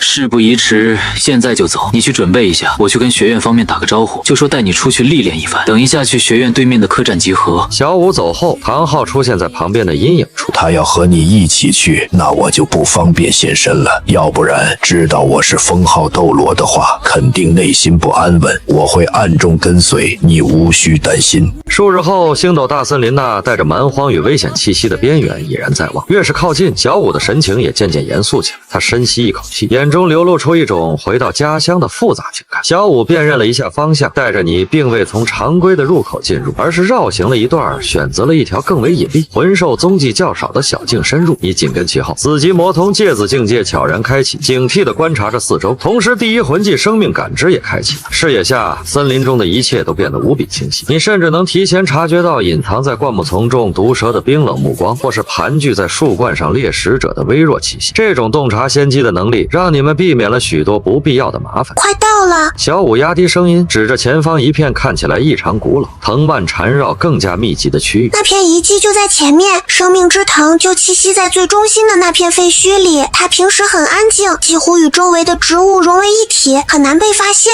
你点了点头，紫极魔童运转到极致，凝神望去，果然在那片布满青苔的残垣断壁之间，看到了一些不同寻常的东西。小五，你就在这里等我，不要靠近。吸收魂环的过程不能受到任何干扰。你小心，我会在这里守着。如果有意外，我会叫伙伴过来的。不会有事的，相信我。你对他投去一个放心的眼神，随即深吸一口气，将自身状态调整到最佳。玄天功在体内缓缓流淌，魂力蓄势待发。同一时间，附近的一棵大树下，披着黑袍的唐昊已经在这里默默看着。好旺盛的生命能量，的确适合走极致生命升华的小三。你屏息凝神，将鬼影迷踪步施展到极致，身形如一道青烟，悄无声息地融入了古神遗迹的残垣断壁之间。越靠近中心，那股磅礴而精纯的生命气息就越是浓郁，甚至让你体内的玄天功都自发地加速运转起来，贪婪地吸收着空气中弥漫的生命能量。在生命感应和紫极魔童芥子境界的洞察下，你清晰地看到了那株生命之藤的本体。它并非想象中张牙舞爪的巨型藤蔓，而是一根仅有手臂粗细、通体翠绿欲滴的藤蔓，静静地缠绕在一根断裂的古老石柱上，表面流淌着温润的光泽，散发出令人心旷神怡的气息。你小心翼翼地靠近，直到站在生命之藤面前，它依旧没有任何反应，只是静静地散发着生命光辉。你心中明悟，果然是纯粹的生命能量聚合体。这样的魂兽，在弱肉强食的魂兽森林中能存活万年，恐怕全靠其隐匿能力和这处古老遗迹的特殊环境庇护。而这处所谓的古神遗迹看起来并不简单，你打算等吸收完第二魂环后，就进去里头探索一二，看看能否发现对自己有用的天才地宝。猎杀这种不具备攻击性的魂兽，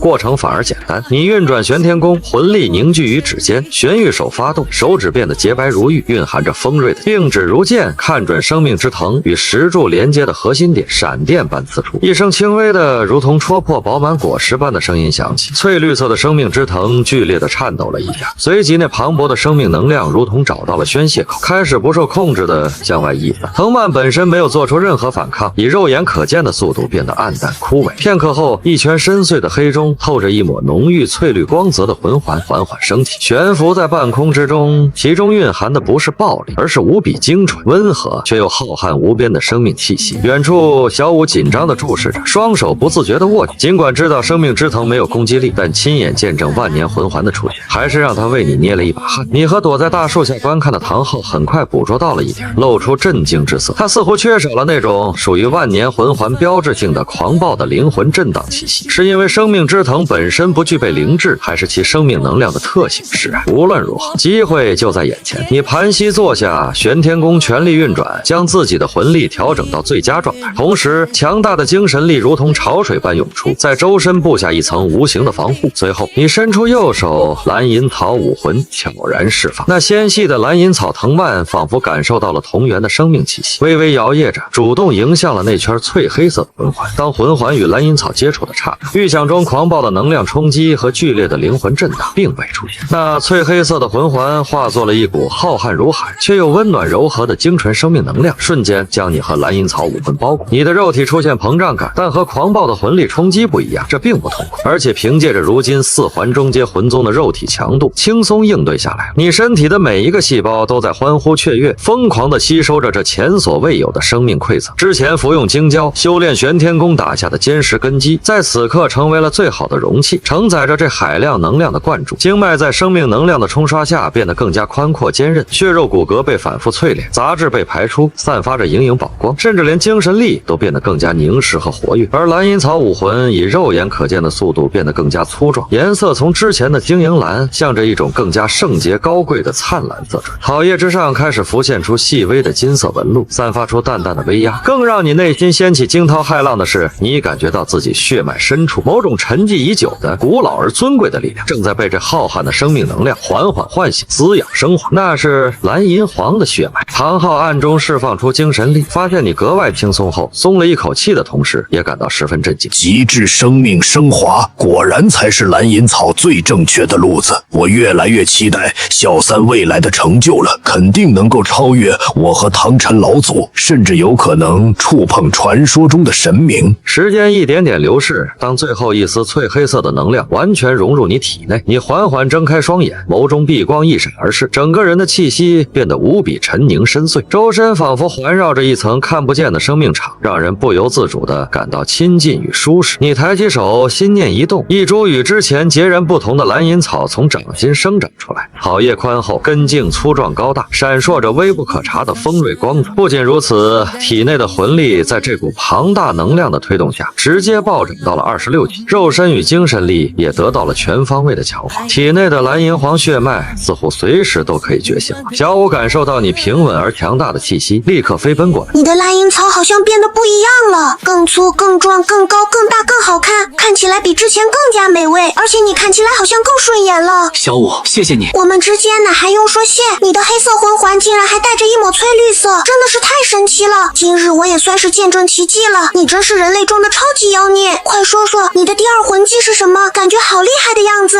我的第二魂技名为生命链接，这个魂技有3种运用方式。第一种，链接敌人，我可以将蓝银草链接到目标身上，一旦链接建立，我不仅可以极大的增强缠绕的坚韧性与控制力，使其更难挣脱，更重要的是，我能持续不断的汲取对方的生命力、魂力、体力、精神力，反哺自身。与此同时，淡蓝色金纹的蓝银草悄然蔓延，无声无息地触及了那丛灌木。随着你的话语，那丛被链接的灌木以肉眼可见的速度开始萎靡枯黄，而你周身的气息则隐隐更加悠长了一分。第二种，链接友方或者链接我自己。当链接建立后，我可以将我自身的生命力、魂力、体力、精神力，甚至是通过之前那种方式汲取来的能量，定向输送给被链接者，起到治疗伤势、恢复魂力、体力、精神力，乃至短暂强化其状态的作用。你操控着一根蓝银草，轻轻缠绕在小五的手腕上，他立刻感觉到一股温暖、精纯、充满生机的能量，顺着那蓝银草手环缓缓流入自己体内，让他精神一振，连赶路带来的些许疲惫都一扫而空。除此之外，还有第3种用法，便是我能在一瞬间建立起一大片地上植物链接网络，还有地下根茎链接网络。只要在这个范围内，我和友方都可以持续不断的恢复伤势，敌人会被持续不断的削弱，并反给我们。你脚步轻轻踩在地上，发动第二魂环，周围的植物在一瞬间形成密密麻麻的网络，地面之下小五无法看到，但是你可以看到和感知到密密麻麻的植物根茎也在一瞬间链接完成，两人身上都出现了翠绿色的光芒。这简直就是辅助系魂师的能力啊！小三，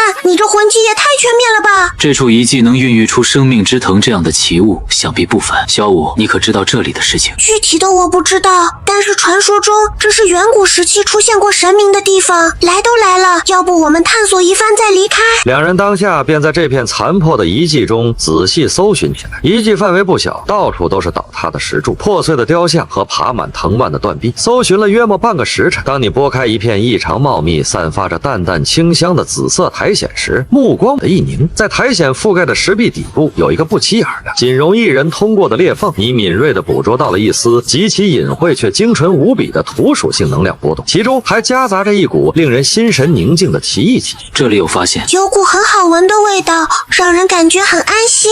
你小心地清理掉裂缝口的苔藓和碎石，侧身钻了进去。小五紧随其后。裂缝内部初时狭窄，但前行数米后，眼前豁然开朗，竟是一个仅有3-4米见方的天然小石室。中央有一小撮不过巴掌大小、闪烁着温润黄褐色光泽的土壤，那股精纯的土属性能量和宁静气息正是从这儿散发出来。而在土壤之上生长着一株奇异的植物，它只有3寸高，通体如同黄玉雕琢，生有3片圆润的叶子，叶脉呈淡淡的金色，植株顶端托着一枚龙眼大小、半透明的果实，散发出浓郁的生机与宁静之意。这是厚土之不对，形态不对，能量更加精纯。你仔细回忆《原神玄天宝录》中的记载，忽然一个名字闪过脑海，让你呼吸都为之一滞。难道是地心灵髓浆果？那是什么？据古籍记载，这是汇聚大地精华与灵脉之气，历经千年才能孕育出的天地奇珍。其果实地心灵髓蕴含最精纯的土属性能量和大地生命力，服用后不仅能大幅提升魂力，更重要的是能固本培元，极致的增强服用者的根基肉身强度，尤其是对内脏骨骼的淬炼有奇效，甚至有一定几率赋予对土属性元素的亲和力。而其扎根的地心玉壤本身也是不可多得的宝物，是培育灵药的绝佳土壤。为了验证自己的猜测，你伸出手去亲自接触，并且发动了生命感知。真的是地心灵髓浆果，没想到在这古神遗迹的隐秘角落，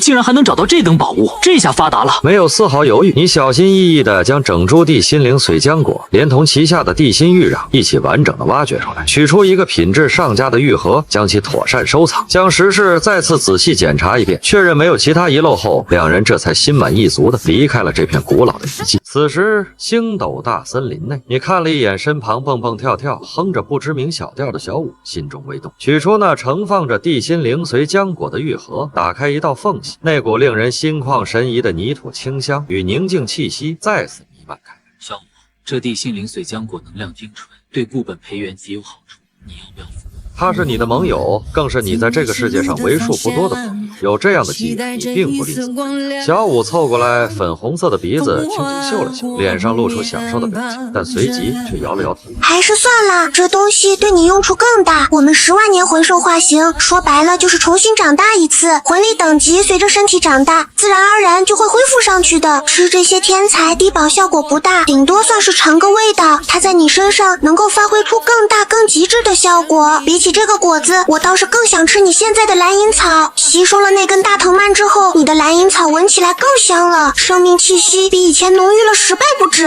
你先是一愣，随即莞尔一笑，随即心念一动，粗大高壮结实的灿蓝色蓝银草从掌心生长，草叶晶莹剔透，散发着浓郁无比的生命波动。那给你，谢谢。小五欢呼一声，小心翼翼地接过那根蓝银草，放在鼻尖深深吸了一口，脸上露出无比陶醉的神情，然后再咔嚓一口咬下，他眼睛瞬间亮了起来。3下5除2就将那根蓝银草吃了下来，最后还意犹未尽地拍了拍肚子，口感清脆，带着清甜，而且吃下去之后感觉浑身暖洋洋的，好舒服。下一秒，小五的魂力直接从16级提升到了17级。我感觉只要经常吃你现在的蓝银草，恢复魂力等级的速度要比预想中的更快。等我达到了凤号斗罗后，就可以保护你了。那以后你就多吃点，早点恢复。用一些魂力凝聚的蓝银草就能满足这个小吃货，简直再划算不过。只要保证小五不死，安稳达到成熟期，那自己背后就有2尊封号斗罗保驾护航了。而且还有一个人也可以去争取一下，那就是独孤博。以你如今彻底走极致生命升华的路线，独孤博身上的武魂之毒反噬，还有他孙女的都可以搞定。冰火两仪眼和独孤博的友谊，你志在必得。唐三，你第3魂环有什么打算？我好让伙伴提前给你寻找。我暂时还没有想好，等后面我想到了再安排。第3魂现在每一个魂的效果都是非常重要的。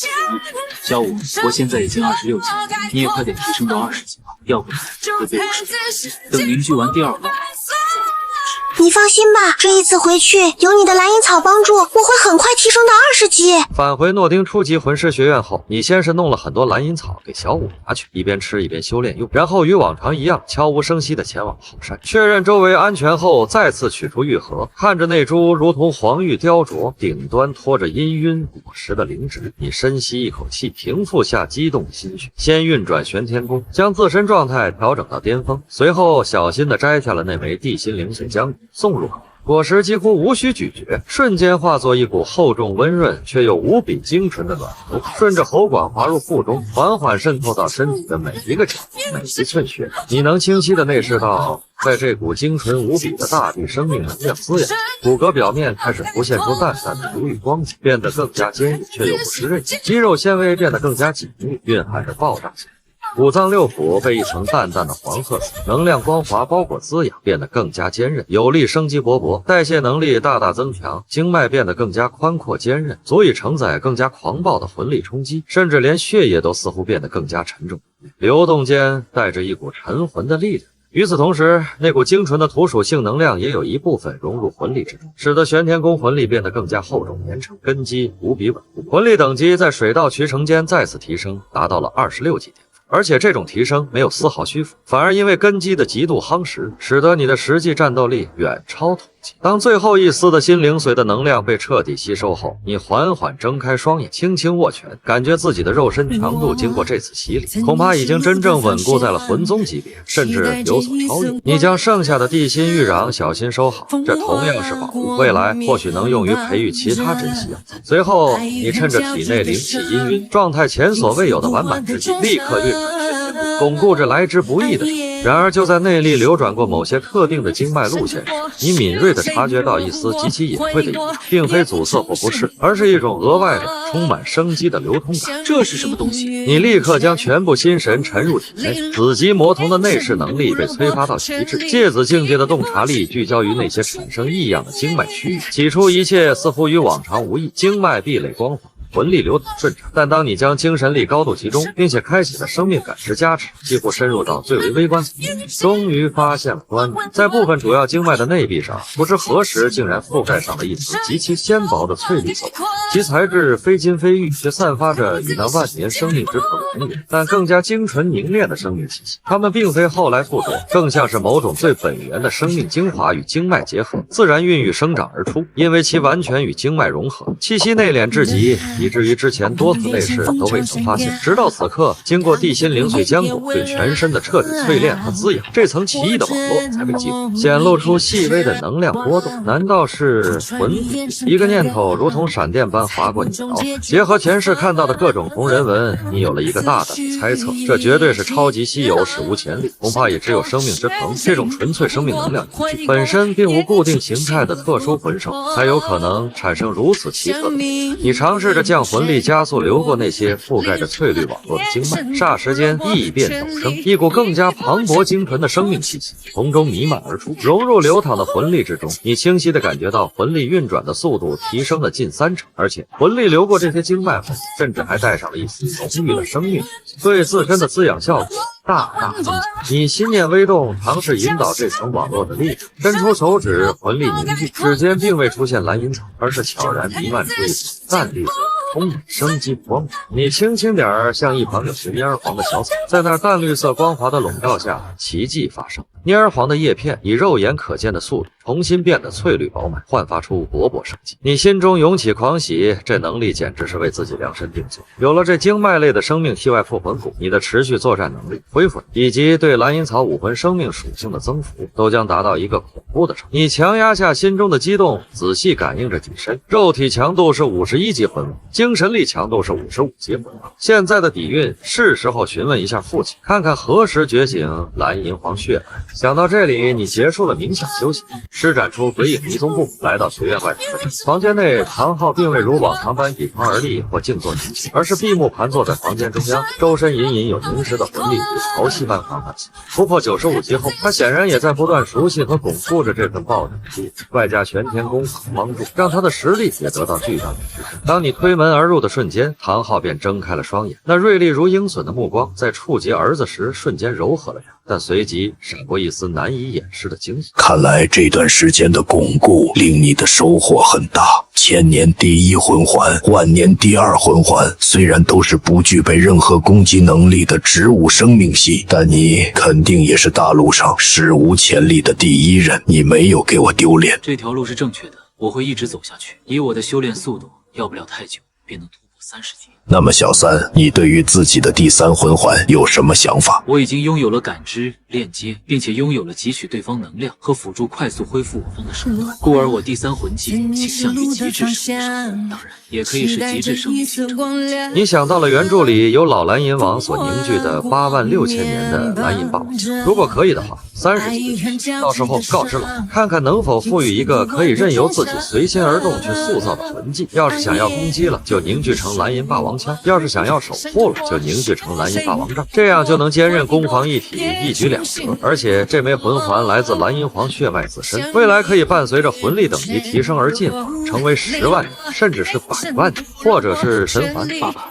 既然我的母亲是蓝银皇，那么我的体内肯定也流淌着蓝银皇的血脉，你看有没有办法让我进行觉醒。根据你母亲生前所说，蓝银皇血脉的拥有者可以凝聚一枚自我的魂环，正好非常适合当你的第3魂环。这是好事，可我的等级还只是26级，并未踏入30级。莫非血脉觉醒可以提升我的魂力？以你现在的魂力等级，的确有这个可能。只要你体内的蓝银皇血脉一觉醒，结合你现在如此旺盛的生命之力为底子，有着很大可能会直接让你的魂力等级从26级推至到30级，顺便凝聚第3枚魂环。爸爸，那我要如何做？你回去再请个假，顺便找个借口稳住那只小兔子。这一次出去很可能需要1个月左右的时间。你返回学院请了假后，告诉小五自己需要去处理一件事，不方便带。离开前还制作了许多蓝银草给他。就这样，你在唐昊的带领下一飞冲天。爸爸，我们要去的地方是哪？蓝银之森，那是你母亲曾经守护的地方，是蓝银草的乐土，也是蓝银皇力量传承的圣地。只有在那里，借助所有蓝银草的生命力与朝拜之心，以及守护者的引导，才能引动你体内最深处的皇者血脉，完成最完美的觉醒。4天后，一片古老森林出现在视野中。踏入森林，那股精纯的生命能量让你背过来。周围的蓝银草无风自动朝你无声的行进朝拜。草海中央矗立着一株高达3米、通体如蓝宝石雕琢、金纹闪耀的蓝银皇一对。是皇回来了吗？随着声音，草海前方无数蓝银草疯狂生长着。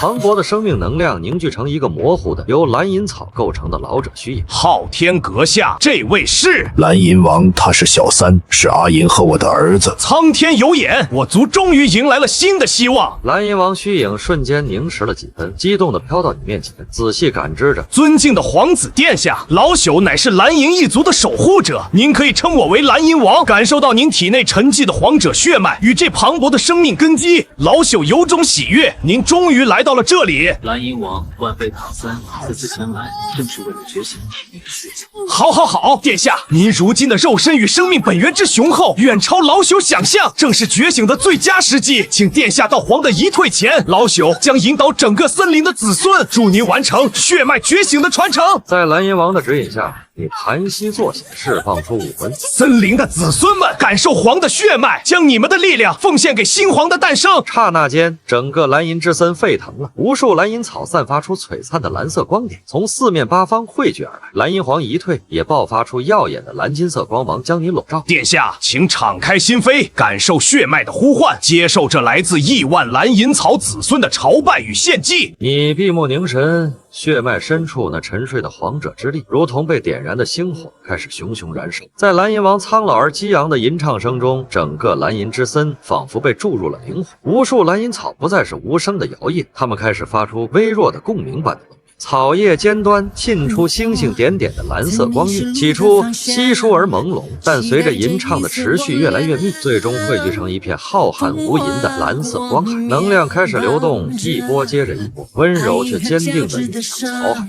你身前的蓝银皇一退通体，绽放出难以逼视的璀璨光辉，并非单纯的蓝色或金色，而是一种更为深邃高贵，仿佛凝固了时光与生命的琥珀蓝金色。光柱笼罩住你，不仅注入能量，更像是在进行一种庄严的洗礼。你发出一声压抑的闷哼，身体微微弓起。觉醒的过程远非简单的能量灌注，你感到自己血脉深处仿佛有无数细小的沉睡的枷锁在寸寸断裂。一股源自太古洪荒的威严意志缓缓苏醒，它带着草木出生般的纯粹生命力，又带着君临天下的磅礴气势，开始霸道地冲刷改造你的身躯。你蓝色的发根处最先泛起奇异的琥珀蓝金色光彩，随后如同滴入清水的墨汁迅速蔓延开来。头发以肉眼可见的速度生长，不是杂乱无章，而是柔顺地披散而下，直至脚底。你的面容轮廓在光影交错间更加清晰立体，少了几分少年的稚嫩，多了几分雕塑般的俊美与威严。肌肤变得更加细腻，却并非苍白，而是透着一种温润如玉、内蕴宝光的光彩。当你因体内澎湃的力量而再次睁开双眼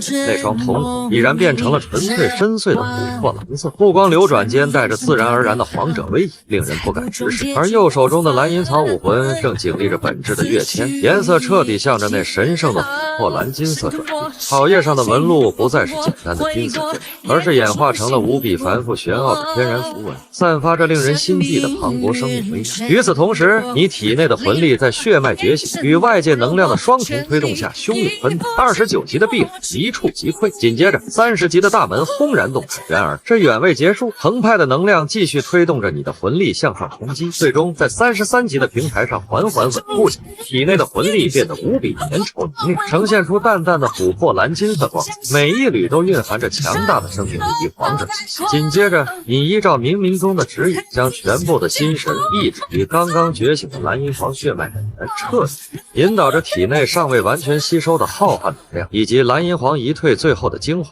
向着武魂的核心处压缩凝聚。一枚魂环的虚影开始在你全新的蓝银皇武魂根部浮现，初时是淡黄色，但颜色迅速加深，几乎在瞬间又化为了尊贵的紫色，并未停留多久，深邃的黑色便迅速渲染开来。但这仅仅是开始，黑色的底蕴中开始透出一丝暗红的血脉，那是能量极度凝聚，接近某种极限的象征。魂环的轮廓也在不断扩大，其散发出的能量波动让周围的空间都微微扭曲。以无残魂献祭吾皇，铸就不朽根基。蓝银王的虚影发出一声充满奉献与决绝的呐喊，一道和他一模一样的虚影出现，这是由无数蓝银草魂力凝聚，附带他一丝本源之力的分身。下一秒，这具分身猛然燃烧起来，化作一道最为精彩，凝聚了他85000年修为与全部生命本源的深蓝色光芒。做完这一切后，蓝银王变得无比虚弱，光芒也逐渐暗淡。但为了新皇这么做，他一点都不后悔，这是他的使命。这光柱的核心带着一丝微不可察的琥珀金芒，义无反顾地撞入了那枚即将成型的魂环之中，得到这最后的也是最关键的陷阱。那枚魂环发出了如同洪荒巨兽苏醒般的低沉嗡鸣，环体猛地一震，颜色彻底稳定下来，化为一种极致深邃的内蕴无数细密暗金与暗红纹路的黑色，其上年份的厚重感与生命的活跃感交织在一起，形成了一种独特而恐怖的威压。就在魂环彻底成型，与你灵魂完美绑定的一刹那，脑海中那强烈的对于攻守兼备、掌控战局的执着意念，与魂环中浩瀚如海的生命能量，蓝银王对植物操控的本源感悟，以及蓝银皇那蕴含创造与统治的法则碎片，完美的融合在了一起。第三，魂壁应念而生，素手生命守护之壁垒，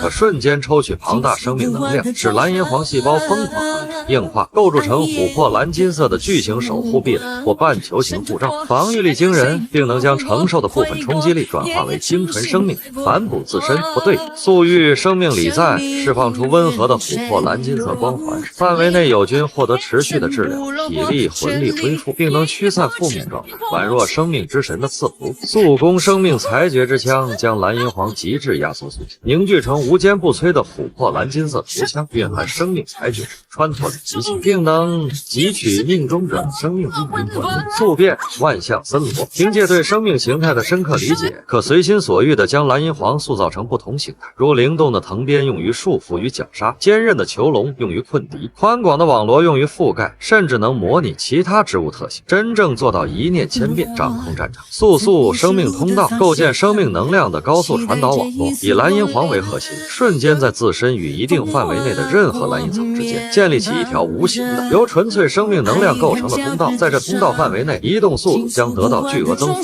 释放的其他魂技其成型速度与延伸速度将大幅提升，令对手更加难以反应和躲避，甚至可以将少量非生命体置于特定的蓝银皇草叶上，通过激活生命通道实现物体的超高速度。虽然消耗巨大，但在关键时刻能起到奇效。除此之外，你还觉醒了天赋领域蓝银领。唐昊凝望着眼前这气质尊贵超凡，宛如年轻神奇般的儿子，尤其是那散发着令人心悸波动的86000年黑色魔纹。这位曾经叱咤风云的昊天斗罗眼眶终于忍不住湿润，他仿佛在那光芒中看到了妻子欣慰的笑。你缓缓站起身，长长的琥珀蓝金色发丝如瀑般垂落，无风自动。从这一刻起，你不再是那个需要隐藏锋芒的普通少年，你是蓝银皇，是这片森林未来的守护者，是注定要屹立于大陆之巅的皇者。你的传奇才刚刚揭开序幕。晚辈唐三再次感谢前辈和诸位子民的付出，我既是今世的蓝银皇，必定担任起振兴蓝银一族的使命，不负众望。我唐三在此立誓，未来将会带领蓝银草一族